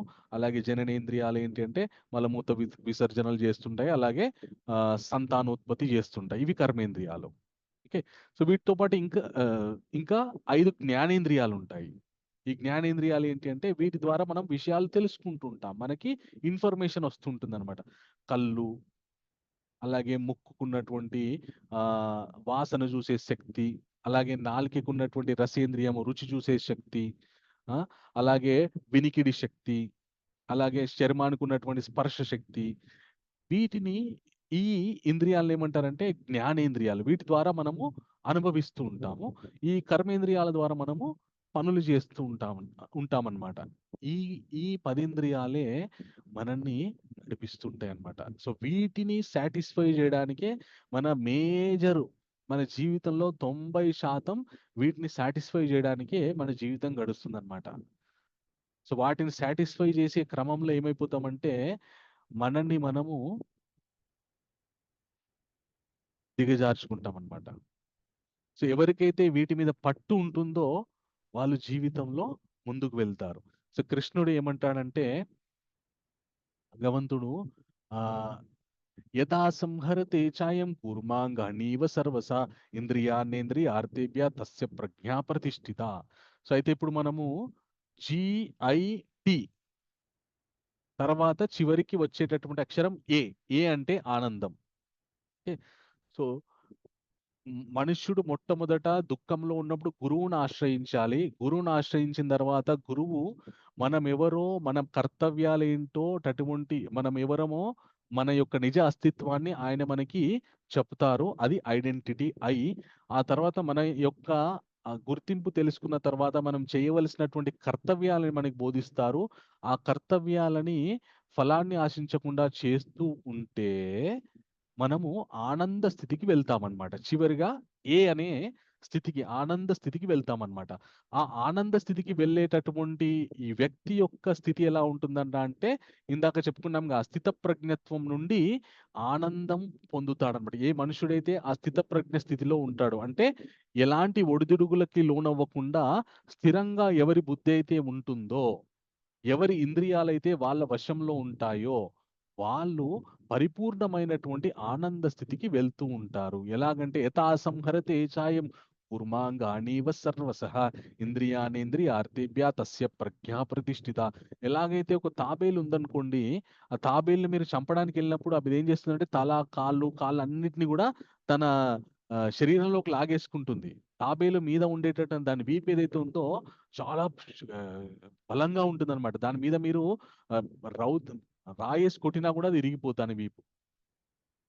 తనని తాను రక్షించుకోవడానికి శరీరంలోకి ఎలాగైతే తన అవయవాలను లాగేసుకుంటుందో, ఎవరైతే ఇంద్రియాలు తన వశంలో ఉంటాయో, ఇంద్రియ సుఖాలు ఏవైతే ఉన్నాయో అవి వచ్చినప్పుడు వాటిని లాగేసుకుంటాడనమాట. ఆ ఇంద్రియాలని ఇంద్రియ సుఖాల వైపు ప్రయాణింపజేయకుండా ఆ వాటి నుండి విత్‌డ్రా చేసుకుంటాడనమాట. అయితే ఒక విషయం మనం ఇక్కడ గుర్తుంచుకోవాలి. ఏంటి అంటే, మరి మన శరీరంలో మనకున్నటువంటి ఇంద్రియాల్ని మనము సుఖపెట్టుకోకూడదా? మరి ఇంత జీవితం ఎందుకిచ్చాడు భగవంతుడు? ఇంత శరీరం ఎందుకిచ్చాడు? మరి కేవలము ఈ ఈ మన జ్ఞానం గురించేనా మనం బతకాల్సింది? అంటే రేపు మనం కర్మయోగంలో తెలుసుకుంటామనమాట. మనకి ఇంకా మనుషులనేటువంటి వాళ్ళు సుఖపడకూడదు అనేటువంటి విషయమే చెప్పాలనుకుంటే ఇంత జ్ఞానం చెప్పాల్సిన అవసరం లేదు. సో జ్ఞానం అంటే ఏంటి అంటే, ఎప్పుడు, ఎలా, ఎంత, ఎందుకు, ఏది అనుభవించాలో తెలుసుకోవడం జ్ఞానము. ఒకటి పట్టుకోవాలి, ఒకటి వదిలేసేయాలి అని స్ట్రిక్ట్‌గా చెప్పేదైతే ఒక పుస్తకం సరిపోతుంది. కానీ ఎప్పుడు ఏది పట్టుకోవాలి, ఎప్పుడు ఏది వదిలిపెట్టాలి, ఎప్పుడు ఏది అనుభవించాలి, ఎప్పుడు ఏది అనుభవించకూడదు, ఎప్పుడు అది ఎంత మేరకు అనుభవించాలి అనేటటువంటి గొప్ప గొప్ప విషయాలు అనేటటువంటి ఆ విచక్షణ ఏదైతే ఉందో, ఆ విచక్షణని పొందడమే జ్ఞానం అంటే. జ్ఞానం అంటే కేవలము కొన్నిటి వదిలేసేసేసి, అంటే ఖచ్చితంగా కొన్నిటి వదిలేసేయాలి. ఆ వదిలేసినవి కూడా కొన్ని సార్లు మనకి మన జీవించేటప్పుడు ఉపయోగపడే అవకాశం ఉంది. కాబట్టి మనము ధర్మము ప్రతి క్షణం మారిపోతూ ఉంటుందన్నమాట. ఇప్పుడు ఉదాహరణకి మనం బ్రహ్మచర్యం పాటించాలన్నాననుకోండి, స్టూడెంట్ లైఫ్‌లో బ్రహ్మచర్యం ఖచ్చితంగా పాటించాలి. గృహస్థ లైఫ్‌లో బ్రహ్మచర్యం పాటించాలి అంటే అది అధర్మం అయిపోతది. అలాగే మీరు అన్నం తిండి తినాలి అన్నారనుకోండి, ఇంత తిన్నారనుకోండి, అది అధర్మం అయిపోతది. అది మళ్ళీ మన శరీరంలో రోగమై కూర్చుంటుంది. కానీ ఇంత తినాలో తెలుసుకొని తిన్నామనుకోండి, అది మనకి శ్రేయస్కరము.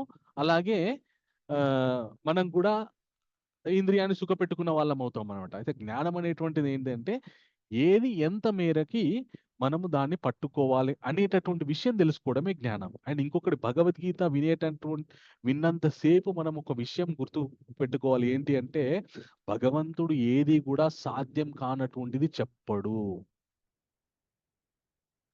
మనుషులకి సాధ్యమయ్యేది మాత్రమే చెప్తాడు భగవంతుడు. మీరు ఏ పరిస్థితుల్లోనే ఉండండి, మీ జీవితము ఏ స్థితిలోనైనా ఉండండి, చాలా చాలా కొందరు కుటుంబాలు చాలా సాంప్రదాయబద్ధంగా ఉంటారు. కొందరు కుటుంబాలు అసలు సాంప్రదాయం అనేటటువంటి విషయమే ఉండదు. మీరు ఎలాంటి స్థితిలో అయినా ఉండండి, మీరు పాటించదగినటువంటి విషయాలే భగవంతుడు చెప్తాడు. అది గుర్తుపెట్టుకోవాలి. ఎందుకంటే నేను ఈ డిస్క్లైమర్ ఎందుకు చెప్తున్నా అంటే, కొందరు భయపడిపోతారన్నమాట. అయ్యో! ఈళ్ళు ఇట్లా చేయాలి, అట్లా చేయాలని. పూర్తిగా వింటే అర్థమవుతుందన్నమాట. సగం సగం విన్నామనుకోండి భయపడిపోతాం. కాబట్టి పూర్తిగా వింటే ఎప్పుడు మన ఇంద్రియాలని ఉపయోగించాలి, ఎప్పుడు మన ఇంద్రియాల్ని మనము ఎక్కువ విచ్చలవిడిగా వదిలిపెట్టకూడదు. అలాగే ఇంద్రియాలకి ఏమిస్తే అవి మన మాట వింటాయనేటటువంటి విషయం కూడా భగవంతుడు చెప్తాడు. భగవంతుడు ఎలా అంటే, గీతలో ఒక విషయం చెప్తారు, ఆ విషయం ఎలా సాధించాలో ఉపాయం కూడా ఆయనే చెప్తారనమాట. ఇప్పుడు ఇంద్రియాలని మనము ఇంద్రియ విషయాల నుండి ఉపసంహరించుకోవాలి అని చెప్పి భగవంతుడు చెప్పాడు కదా. ఎందుకంటే ఇంద్రియాలని గనుక మనం విచ్చలవిడిగా వదిలేస్తే, కళ్ళని మీరు విచ్చలవిడిగా వదిలేశారనుకోండి, దానికి ఇష్టమైనటువంటి అది చూసి వాటి వెంబడి అది కావాలి అవి కావాలని కోరుకుంటూ ఉంటుందన్నమాట.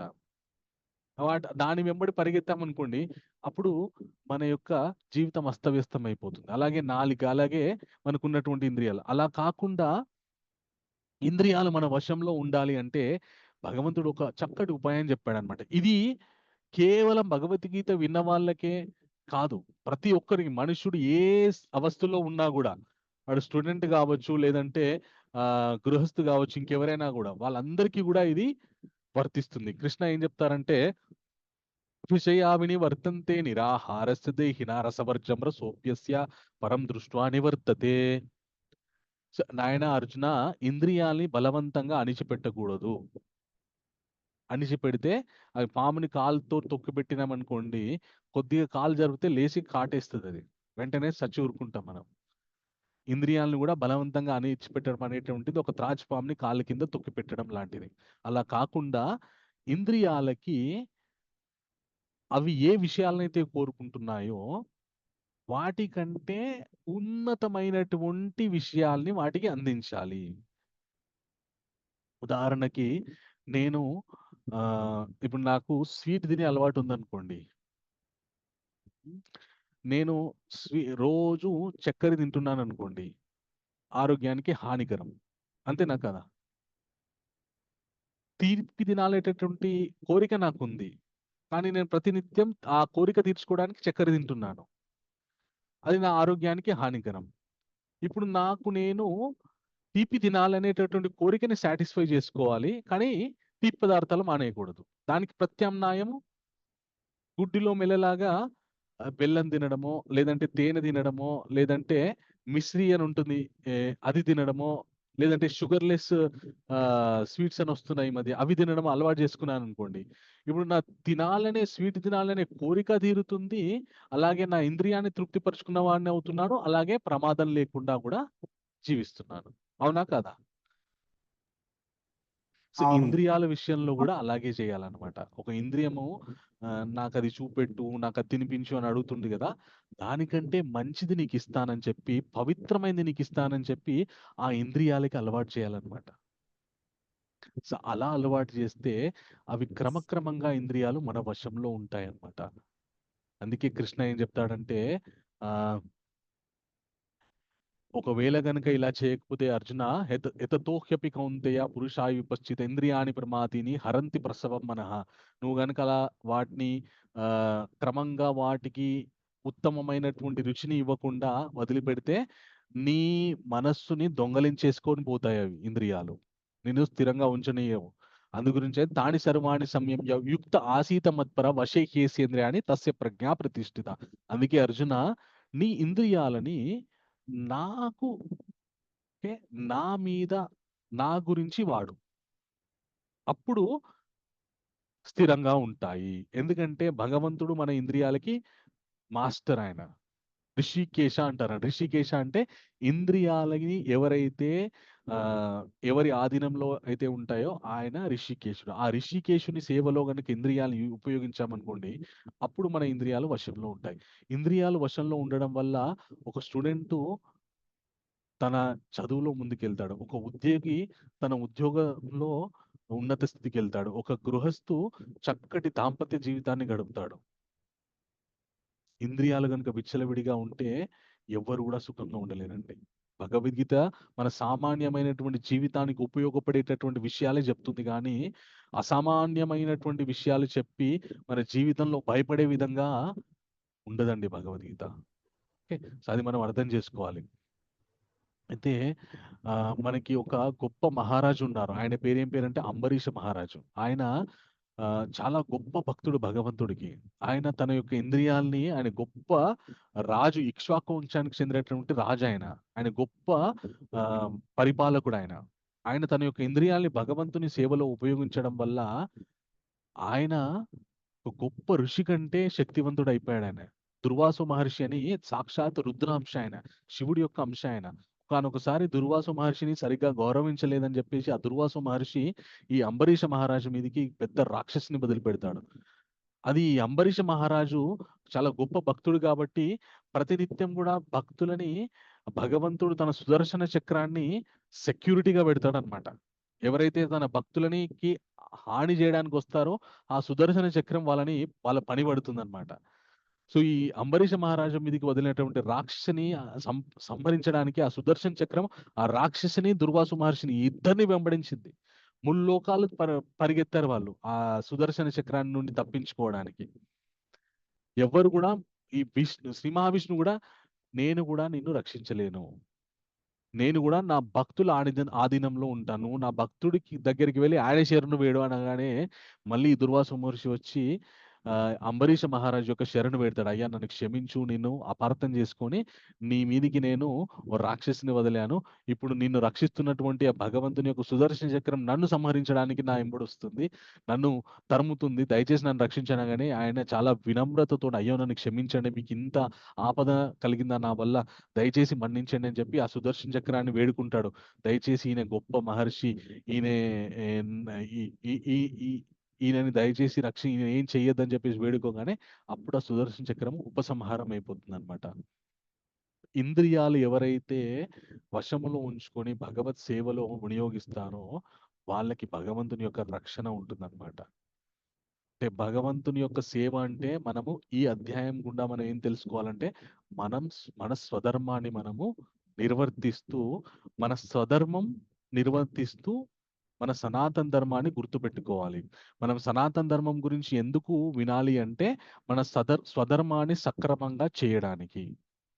మన స్వధర్మం చేసేటప్పుడు మనం లేనిపోని తాత్కాలికమైన గుర్తింపులకు లోనవ్వకుండా నా శాశ్వతమైనటువంటి గుర్తింపు ఏదైతే నేనై ఉన్నానో ఆ గుర్తింపుని నేను ఉద్ధరించుకోవడానికి ఈ ధర్మాన్ని చెయ్యాలి కాబట్టి నేను చేస్తున్నాననే స్పృహతోటి ఎప్పుడైతే మనము మన స్వధర్మాన్ని నిర్వర్తిస్తామో అప్పుడు మనం భగవంతుని యొక్క సేవ చేసిన వాళ్ళం అవుతాం అనమాట.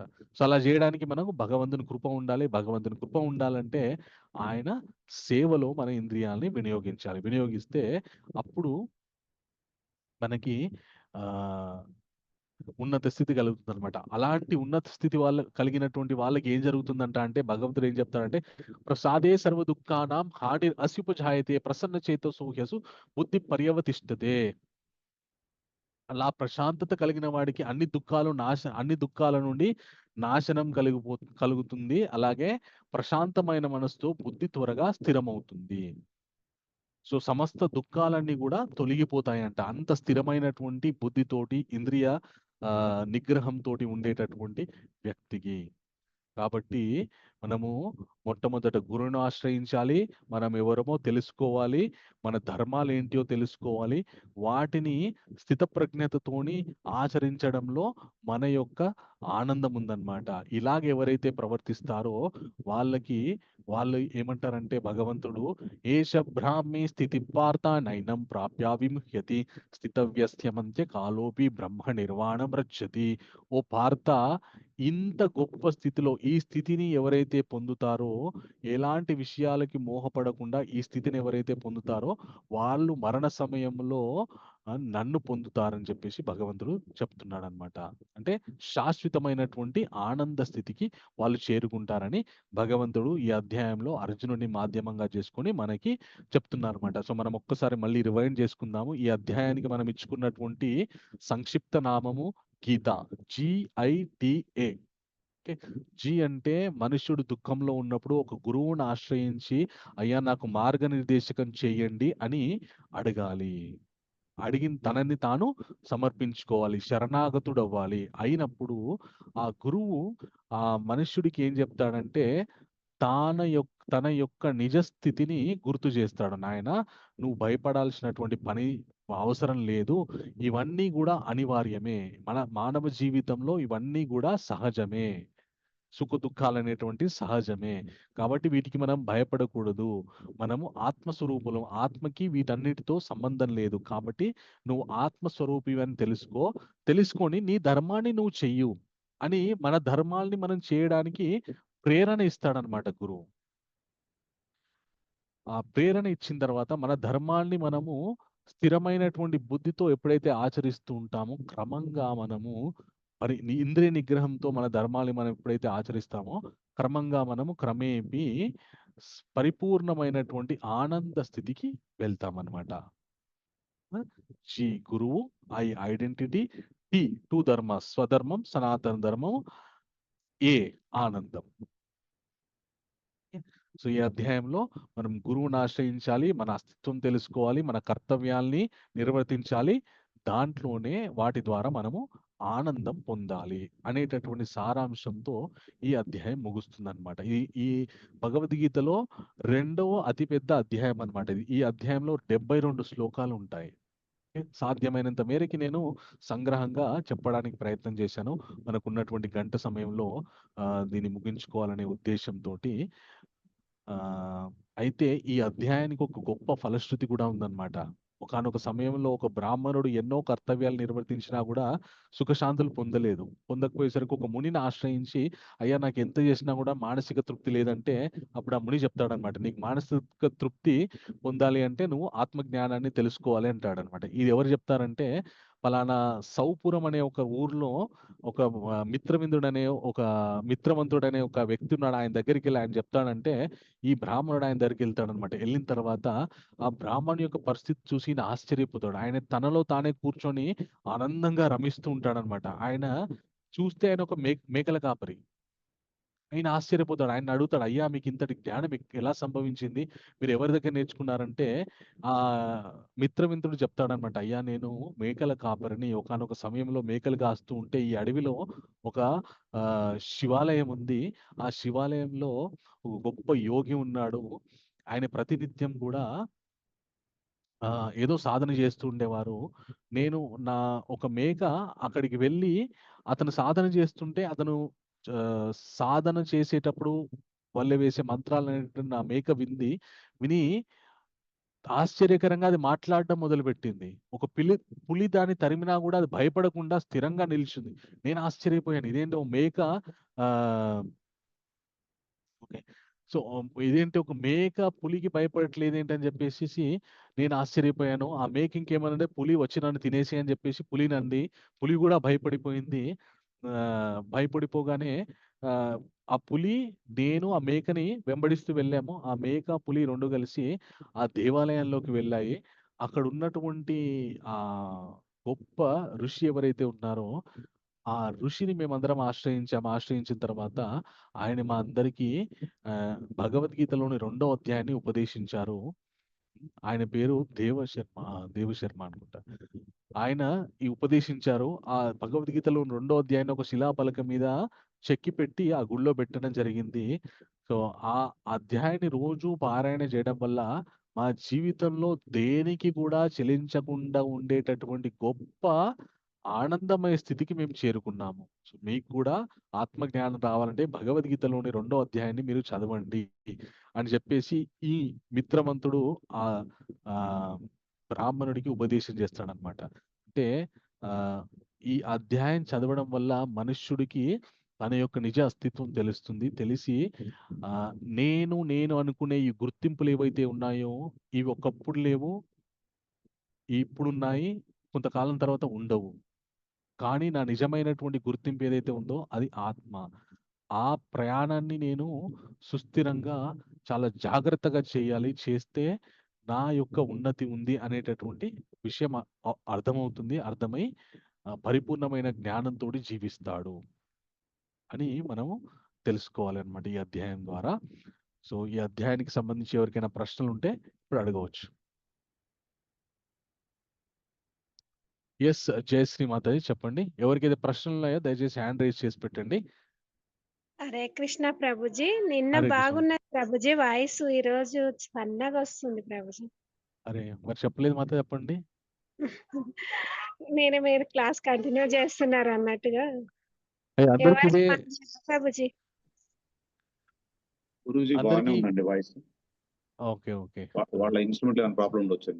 ఓకే థ్యాంక్ యూ పురుషోత్తం ప్రభు. ఓకే ఏకాంబరీష్ ప్రభు. అందరికి బానే ఉందా ప్రభుజీ? నాకే ప్రాబ్లమా? కొద్దిగా మీ దగ్గర చూడండి మాతాజీ.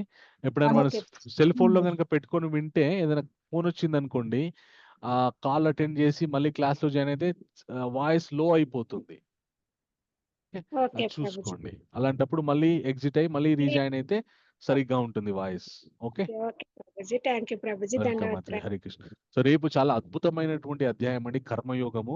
మనుష్య జీవితంలో కర్మయోగం ఖచ్చితంగా తెలుసుకోవాల్సింది. ఈ రోజు ఈ 2వ అధ్యాయంలో భగవంతుడు కర్మయోగం గురించి కొద్దిగా స్పృశిస్తాడు. కానీ రేపటి అధ్యాయంలో కర్మయోగం గురించి మనకి భగవద్గీతలో మొదటి 6 అధ్యాయాలు కర్మయోగం గురించినటువంటి విశేష గుణగణాలు ఉంటాయి. తర్వాతి 6 అధ్యాయాలు భక్తి యోగం గురించి ఉంటాయి. తర్వాతి 6 అధ్యాయాలు జ్ఞానయోగం గురించి ఉంటాయి అన్నమాట. వీటిని ఎలా అర్థం చేసుకోవాలంటే మనం ఏ విధంగా జీవితాన్ని జీవించాలి అనేటటువంటిది మొదటి 6 అధ్యాయాల నుండి నేర్చుకోవాలి. ఒకవేళ మనం ఆల్రెడీ ఎంతో జీవితాన్ని జీవించాము, జీవితంలో ఎన్నో ఆటుపోట్లు అనుభవిస్తున్నాం అనుకోండి, వాటి నుండి బయటపడడానికి తర్వాతి 6 అధ్యాయాలు మనకి చక్కటి ప్రేరణ ఇస్తాయి.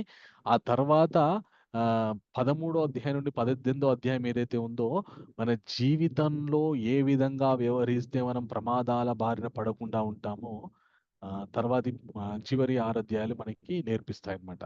సో అలాగా భగవద్గీత 3 భాగాలుగా విభజించబడి ఉంది. సో రేపటి కర్మయోగం అనేటువంటి అధ్యాయం చాలా చాలా గొప్ప అధ్యాయం. మనుష్యుడికి భగవంతుడు ఏం నిర్దేశించాడో మొట్టమొదట సృష్టి ఆరంభంలో ఆ విషయాలు ఉంటాయన్నమాట. ఓకే, సో అంబరీష్ ప్రభు, ఏకాంబరీష్ ప్రభు చెప్పండి మీ ప్రశ్న ఏంటి? హరే కృష్ణ ప్రభు. హరే కృష్ణ సో ప్రభు. ఈ సెకండ్ అధ్యయనం పేరేంటి? First thing. సెకండ్ థింగ్ ఏంటంటే గీతాలో టీ అంటే 2 ఐడెంటిటీస్ నాకు కొంచెం కన్ఫ్యూజ్ ఉంది. ఒక్కసారి వాటి గురించి చెప్పండి గురుజీ. తప్పకుండా. సో సెకండ్ అధ్యాయం పేరు సాంఖ్యయోగం. దీన్ని ఇంగ్లీష్లో ఏమంటారంటే గీతా సమ్మరైజ్డ్, అంటే సంగ్రహంగా భగవద్గీతలో ఉన్నటువంటి విషయాలు దీంట్లో చర్చించబడతాయి అన్నమాట. సాంఖ్యయోగం అంటే విశేషమైనటువంటి విశ్లేషణాత్మకంగా ఇందులో విషయాలు చర్చించబడతాయి. అది ఒకటి. అండ్ రెండవ ప్రశ్న మీద ఏంటంటే జి అంటే గురువు, ఐ అంటే ఐడెంటిటీ, టీ అంటే 2 ధర్మాస్, 2 ధర్మములు, ఒకటి సనాతన ధర్మము, ఒకటి స్వధర్మము. సో ఈ 2 ధర్మాలు మనము నిర్వర్తించాలి. సో మనం సనాతన ధర్మానికి ప్రాముఖ్యత ఇచ్చామనుకోండి, స్వధర్మము ఆటోమేటిక్ గా చాలా చక్కగా నిర్వర్తిస్తాం మనం. సో 2 ధర్మాస్, స్వధర్మం, సనాతన ధర్మం, తర్వాత ఏ ఆనందము. ఓకేనా ప్రభు? అంబరీష్ ప్రభు, ఓకే ప్రభు. ఓకే ప్రభు. ఇది సనాతన ధర్మము. సరే డిఫరెన్స్ నాకు కొంచెం కన్ఫ్యూజింగ్ ఉంది, కొంచెం ఎలాబరేట్ చేస్తాను. చెప్తాం తప్పకుండా. స్వధర్మం అంటే ఇప్పుడు నేను ఈ శరీరంతో ఉన్నాను, నా ఈ శరీరానికి కుటుంబం ఉంది, భార్య, కూతురు, అలాగే నేను ఒక ఉద్యోగం చేస్తున్నాను, అలాగే నాకు బంధువులు ఉన్నారు, నాకు మిత్రులు ఉన్నారు. వీళ్ళ యందు నేను ప్రవర్తించేటటువంటి ధర్మం ఏదైతే ఉందో దాన్ని స్వధర్మం అంటారు. సో ఇది నాకు ఈ శరీరంతో వచ్చినటువంటి గుర్తింపు, ఆ గుర్తింపుకు ఉన్నటువంటి బాధ్యతలు నిర్వర్తించడం స్వధర్మము అంటారు. దీనికంటే ముందు నాకు ప్రాథమికమైనటువంటి ప్రైమరీ గుర్తింపు ఇంకొకటి ఉంది. అది ఏంటి అంటే నేను ఆత్మని అని తెలుసుకొని ఆ ఆత్మ జ్ఞానాన్ని పెంపొందించుకోవడానికి చేసేటటువంటి ప్రయత్నం ఏదైతే ఉందో దాన్ని సనాతన ధర్మం అంటారనమాట. సో ఎప్పుడైతే అర్జునుడు తన యొక్క కర్తవ్యాన్ని నిర్వర్తించడానికి భయపడిపోయి నిర్వర్తించలేకపోయాడో, కృష్ణుడు ఏమంటున్నాడంటే, నాయనా నువ్వు నీ యొక్క స్వధర్మాన్ని మర్చిపోతున్నావు, నువ్వు ఈ స్వధర్మం చేయడానికి నువ్వు ఎందుకు వచ్చావు, అసలు ఈ సృష్టిలోకి నువ్వు ఎందుకు వచ్చావంటే నువ్వు ఒక ఆత్మవి, నీ ప్రయాణం ఇలా ఉంది, ప్రస్తుతానికి నువ్వు ఈ శరీరంలో ఉన్నావు, కాబట్టి ఈ శరీరంలో ఉన్నప్పుడు నువ్వు చేయవలసినటువంటి బాధ్యతలు ఏవైతే ఉన్నాయో వాటిని నిర్వర్తిస్తే నీకు ఉన్నతమైనటువంటి స్థితికి వెళ్తావు. నువ్వు మన శరీరంతో ఉన్నంతసేపు ఈ శరీరంతో ఉన్న గుర్తింపులతో ఉంటాం. శరీరంతో వదిలిపెట్టిన తర్వాత మన గుర్తింపు ఏంటి? ఆ గుర్తింపుకి పొందేటటువంటి స్థితి ఏది, పరిస్థితి ఏది, ఎక్కడికి వెళ్తుంది ఆ గుర్తింపు? అది కూడా మనం చూసుకోవాల్సిందే కదా. సో ఆ గుర్తింపు గురించి కూడా మనము గుర్తు పెట్టుకొని ప్రయత్నం చేసేటటువంటి ధర్మం ఏదైతే ఉందో అది సనాతన ధర్మం అన్నమాట. సో మనం ముఖ్యంగా ఎక్కువ దేని మీద ఫోకస్ చేయాలంటే నా స్వానుభవంతో చెప్తున్నానండి. సనాతన ధర్మం గురించి గనక మనము ఎక్కువ పాటుపడ్డామనుకోండి, అంటే సనాతన ధర్మం అంటే నేను ఆత్మని, ఆత్మ జ్ఞానం గురించి తెలుసుకోవడానికి, ఆత్మ స్థితిలో ఉండి ప్రవర్తించడానికి మనం ప్రయత్నం చేశామనుకోండి, స్వధర్మం ఆటోమేటిక్గా చక్కదిద్దబడుతుంది. ఎలాగంటే ఒక ఆవు వెంబడ దూడ ఎలాగైతే నడుచుకుంటూ వస్తుందో, సనాతన ధర్మాన్ని ఎప్పుడైతే నువ్వు చక్కగా పాటించడానికి ప్రయత్నిస్తున్నావో స్వధర్మం దానంతలదే చక్కబడిపోతుంది. నువ్వు చాలా చాలా అద్భుతంగా నీ స్వధర్మాన్ని నిర్వర్తించిన వాడివి అవుతావు. అది మనం ముందు ముందు ఇంకా మనకి దాని మీద క్లారిటీ వస్తుంది అనమాట. ఓకే, హరే కృష్ణ. ఏకాంబరీష్ ప్రభు ఉన్నారా? ఉన్నాను ప్రభు. క్లారిఫై అయిందా ప్రభు? క్లారిటీ అయింది ప్రభు.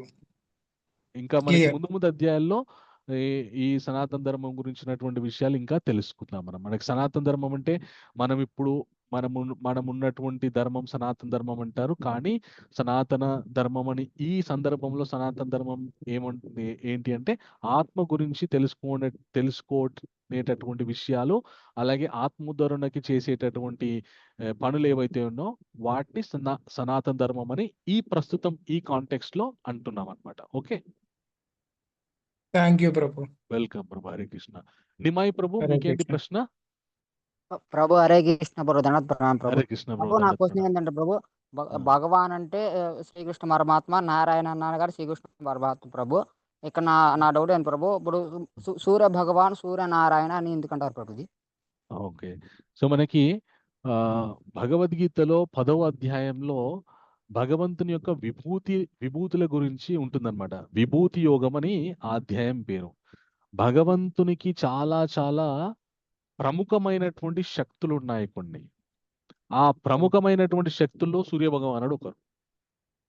ప్రభు అందు గురించి అని ఇప్పుడు నేను ఉన్నాను అనుకోండి, నా బలానికి నన్ను వేరు చేసి మీరు మాట్లాడగలరా? మాట్లాడు ప్రభు. గంగాపాల ప్రభు అంటే ఓకే, నా పేరు ఇది పలానా గంగాపాలక గోవిందదాస్ నా పేరు. నా లోపల నాకు శక్తి ఉంది. ఉదాహరణకి ఇప్పుడు నేను మీకు అందరికి చెప్తున్నాను, చెప్పే శక్తి ఉంది నాకు. భగవంతుడు మా గురువు గారి దయ వల్ల చెప్పే శక్తి నాకుంది. ఈ నా శక్తికి నాకు ఏమన్నా వ్యత్యాసం ఉందా, భేదం ఉందా? లేదు కాదు ప్రభు. ఇప్పుడు ఈ క్లాసు మీరు ఎవరు చెప్పారంటే గంగాపాలక్ ప్రభు చెప్పాడని చెప్పి చెప్తారు తప్ప ఈ ల్యాప్టాప్ చెప్పింది అంటారా? ఇంటర్నెట్ చెప్పింది అంటారా? లేదు ప్రభు.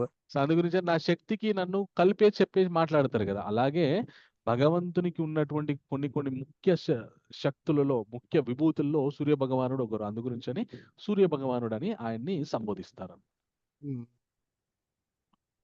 ఓకే, ఓకే ప్రభు.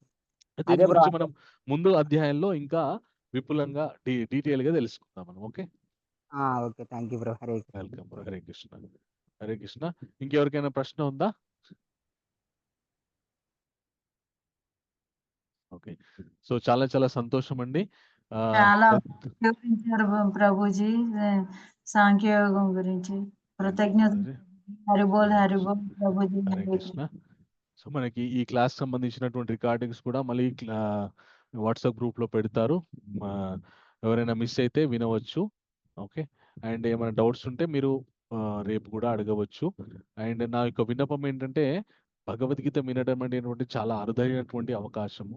సో ఈ అవకాశాన్ని సద్వినియోగపరుచుకోండి.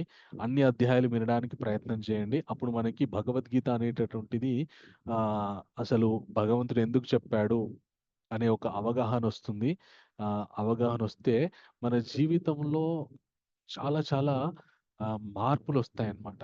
మంచి మార్పులు, మనం ఉన్నత స్థితికి వెళ్ళేటటువంటి మార్పులు వస్తాయన్నమాట.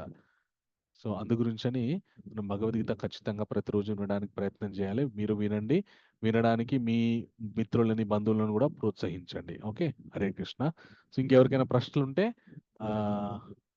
అడగండి. లేదంటే మళ్ళీ మనం రేపు సాయంకాలం 8 గంటలకి కలుసుకుందాం మనం. ఓకే ఓకే సో మనకి ఈ అధ్యాయానికి సంబంధించి ఒక చిన్న క్విజ్ పోల్ పెడదాం అనుకుంటున్నాము. ఎంతమంది పోల్ తీసుకోవడానికి రెడీగా ఉన్నారు? మనకి స్క్రీన్ మీద కొన్ని ప్రశ్నలు చూపించడం జరుగుతుంది. మీకు అర్థమైనంత మేరకి వాటిని ఆన్సర్ చేయడానికి ప్రయత్నం చేయండి. రెడీ అందరూ? రెడీ ప్రభుజీ. ఓకే. సో భువన మాతాజీ పోల్ రెడీగా ఉంటే దయచేసి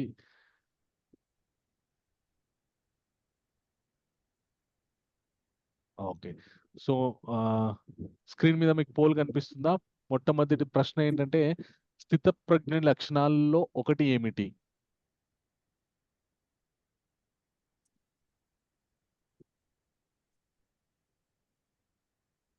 ఓకే, వెరీ గుడ్. చాలా మంది చక్కగా ఆన్సర్ చేస్తున్నారు.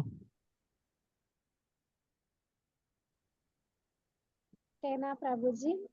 శాంతంగా ఉన్నాము. ఓకే. సో మీకు తెలిసినటువంటి ఆన్సర్ స్క్రీన్ మీద మీరు సెలెక్ట్ చేయండి.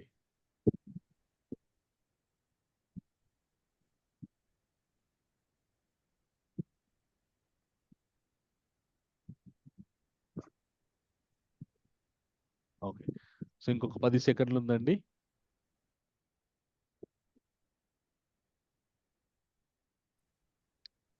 Okay, thank you Bhuvana Mataji. Answer చూపించండి. ఓకే, బి శాంతంగా ఉన్నవారిని స్థితప్రజ్ఞులు అంటారనమాట. 23 మంది భక్తులు కరెక్ట్ ఆన్సర్ చేశారు. శాంతంగా ఉన్నవారిని స్థితప్రజ్ఞులు అంటారనమాట. ఇంకో క్వశ్చన్ ఉందా మాతాజీ? ఒకటేనా? ఎస్ ప్రభుజీ, టోటల్ 3 ఉన్నాయి. Okay, very good. Second question.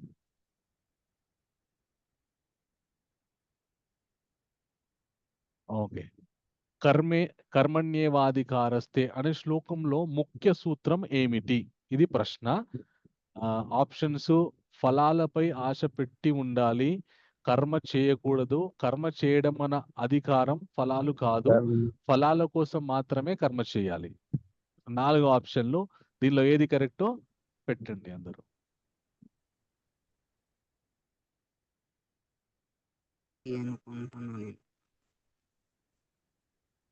Okay, ఇంకొక 30 సెకండ్లు ఉంది.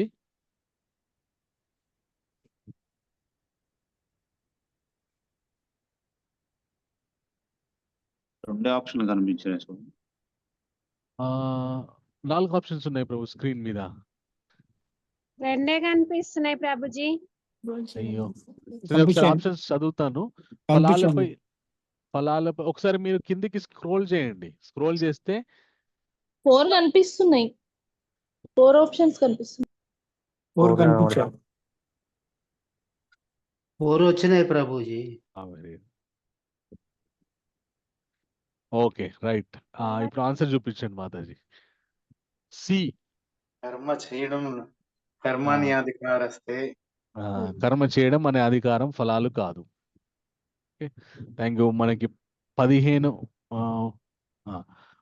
మంది భక్తులు కరెక్ట్ ఆన్సర్ చేశారు. థ్యాంక్ యూ అండి. హరే కృష్ణ. నెక్స్ట్ క్వశ్చన్ మాతాజీ. మనసు అశాంతంగా ఉండటానికి ప్రధాన కారణం ఏమిటి?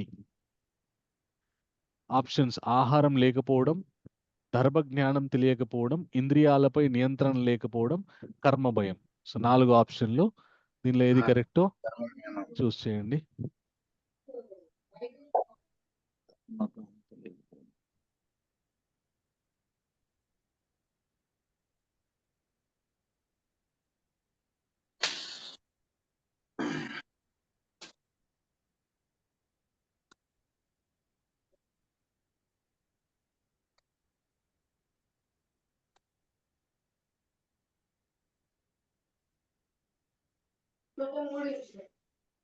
ఓకే, 20 మంది భక్తులు, 26 మంది భక్తులు ఆన్సర్ చేశారు. మనకి మొత్తం 40 మంది ఉన్నాము, 41 మంది ఉన్నాము.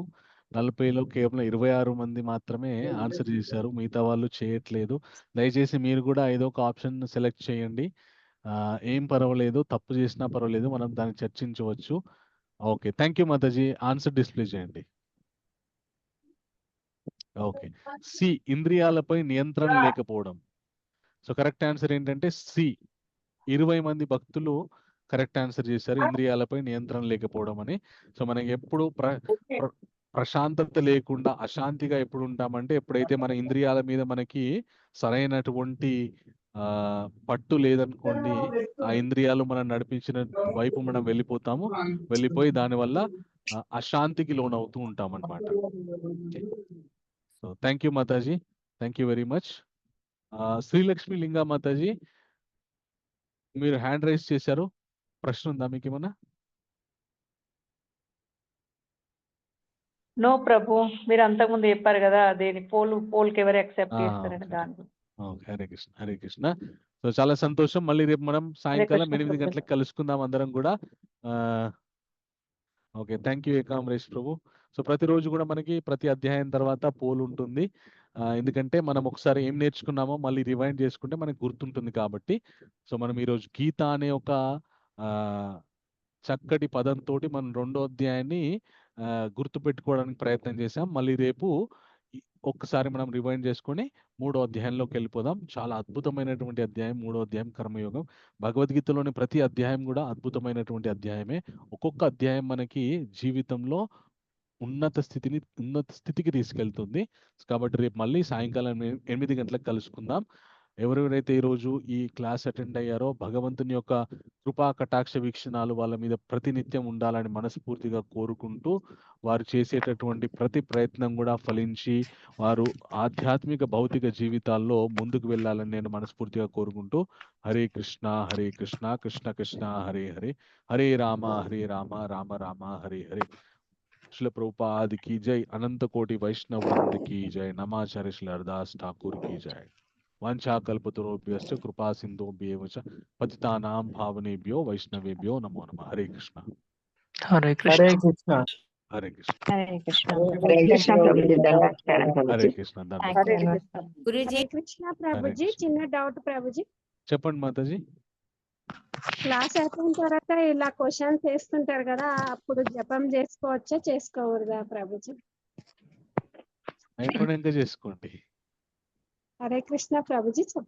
అదే అయిపోయిన తర్వాత చేసుకోండి మాతాజీ. అదే ఇట్లా క్వశ్చన్స్ అడుగుతుంటారు కదా, అప్పుడు చేసుకోవచ్చా లేదా అన్నట్టు డౌట్ ప్రభుజీ. క్వశ్చన్ ఆన్సర్ చేసిన తర్వాత చేసుకోండి. Okay Prabhuji, thank you. మీకేమైనా ప్రశ్న అడుగుతున్నారు అనుకోండి, అప్పుడు కాకుండా ప్రశ్న ఏందో చేసుకోండి. Hare Krishna. Okay, thank you మాతాజీ. హరే కృష్ణ, హరే కృష్ణ, హరే కృష్ణ. దండాత్ ప్రణాం ప్రభుజీ. దండాత్ ప్రణాం. హరే కృష్ణ, హరే కృష్ణ, హరే కృష్ణ.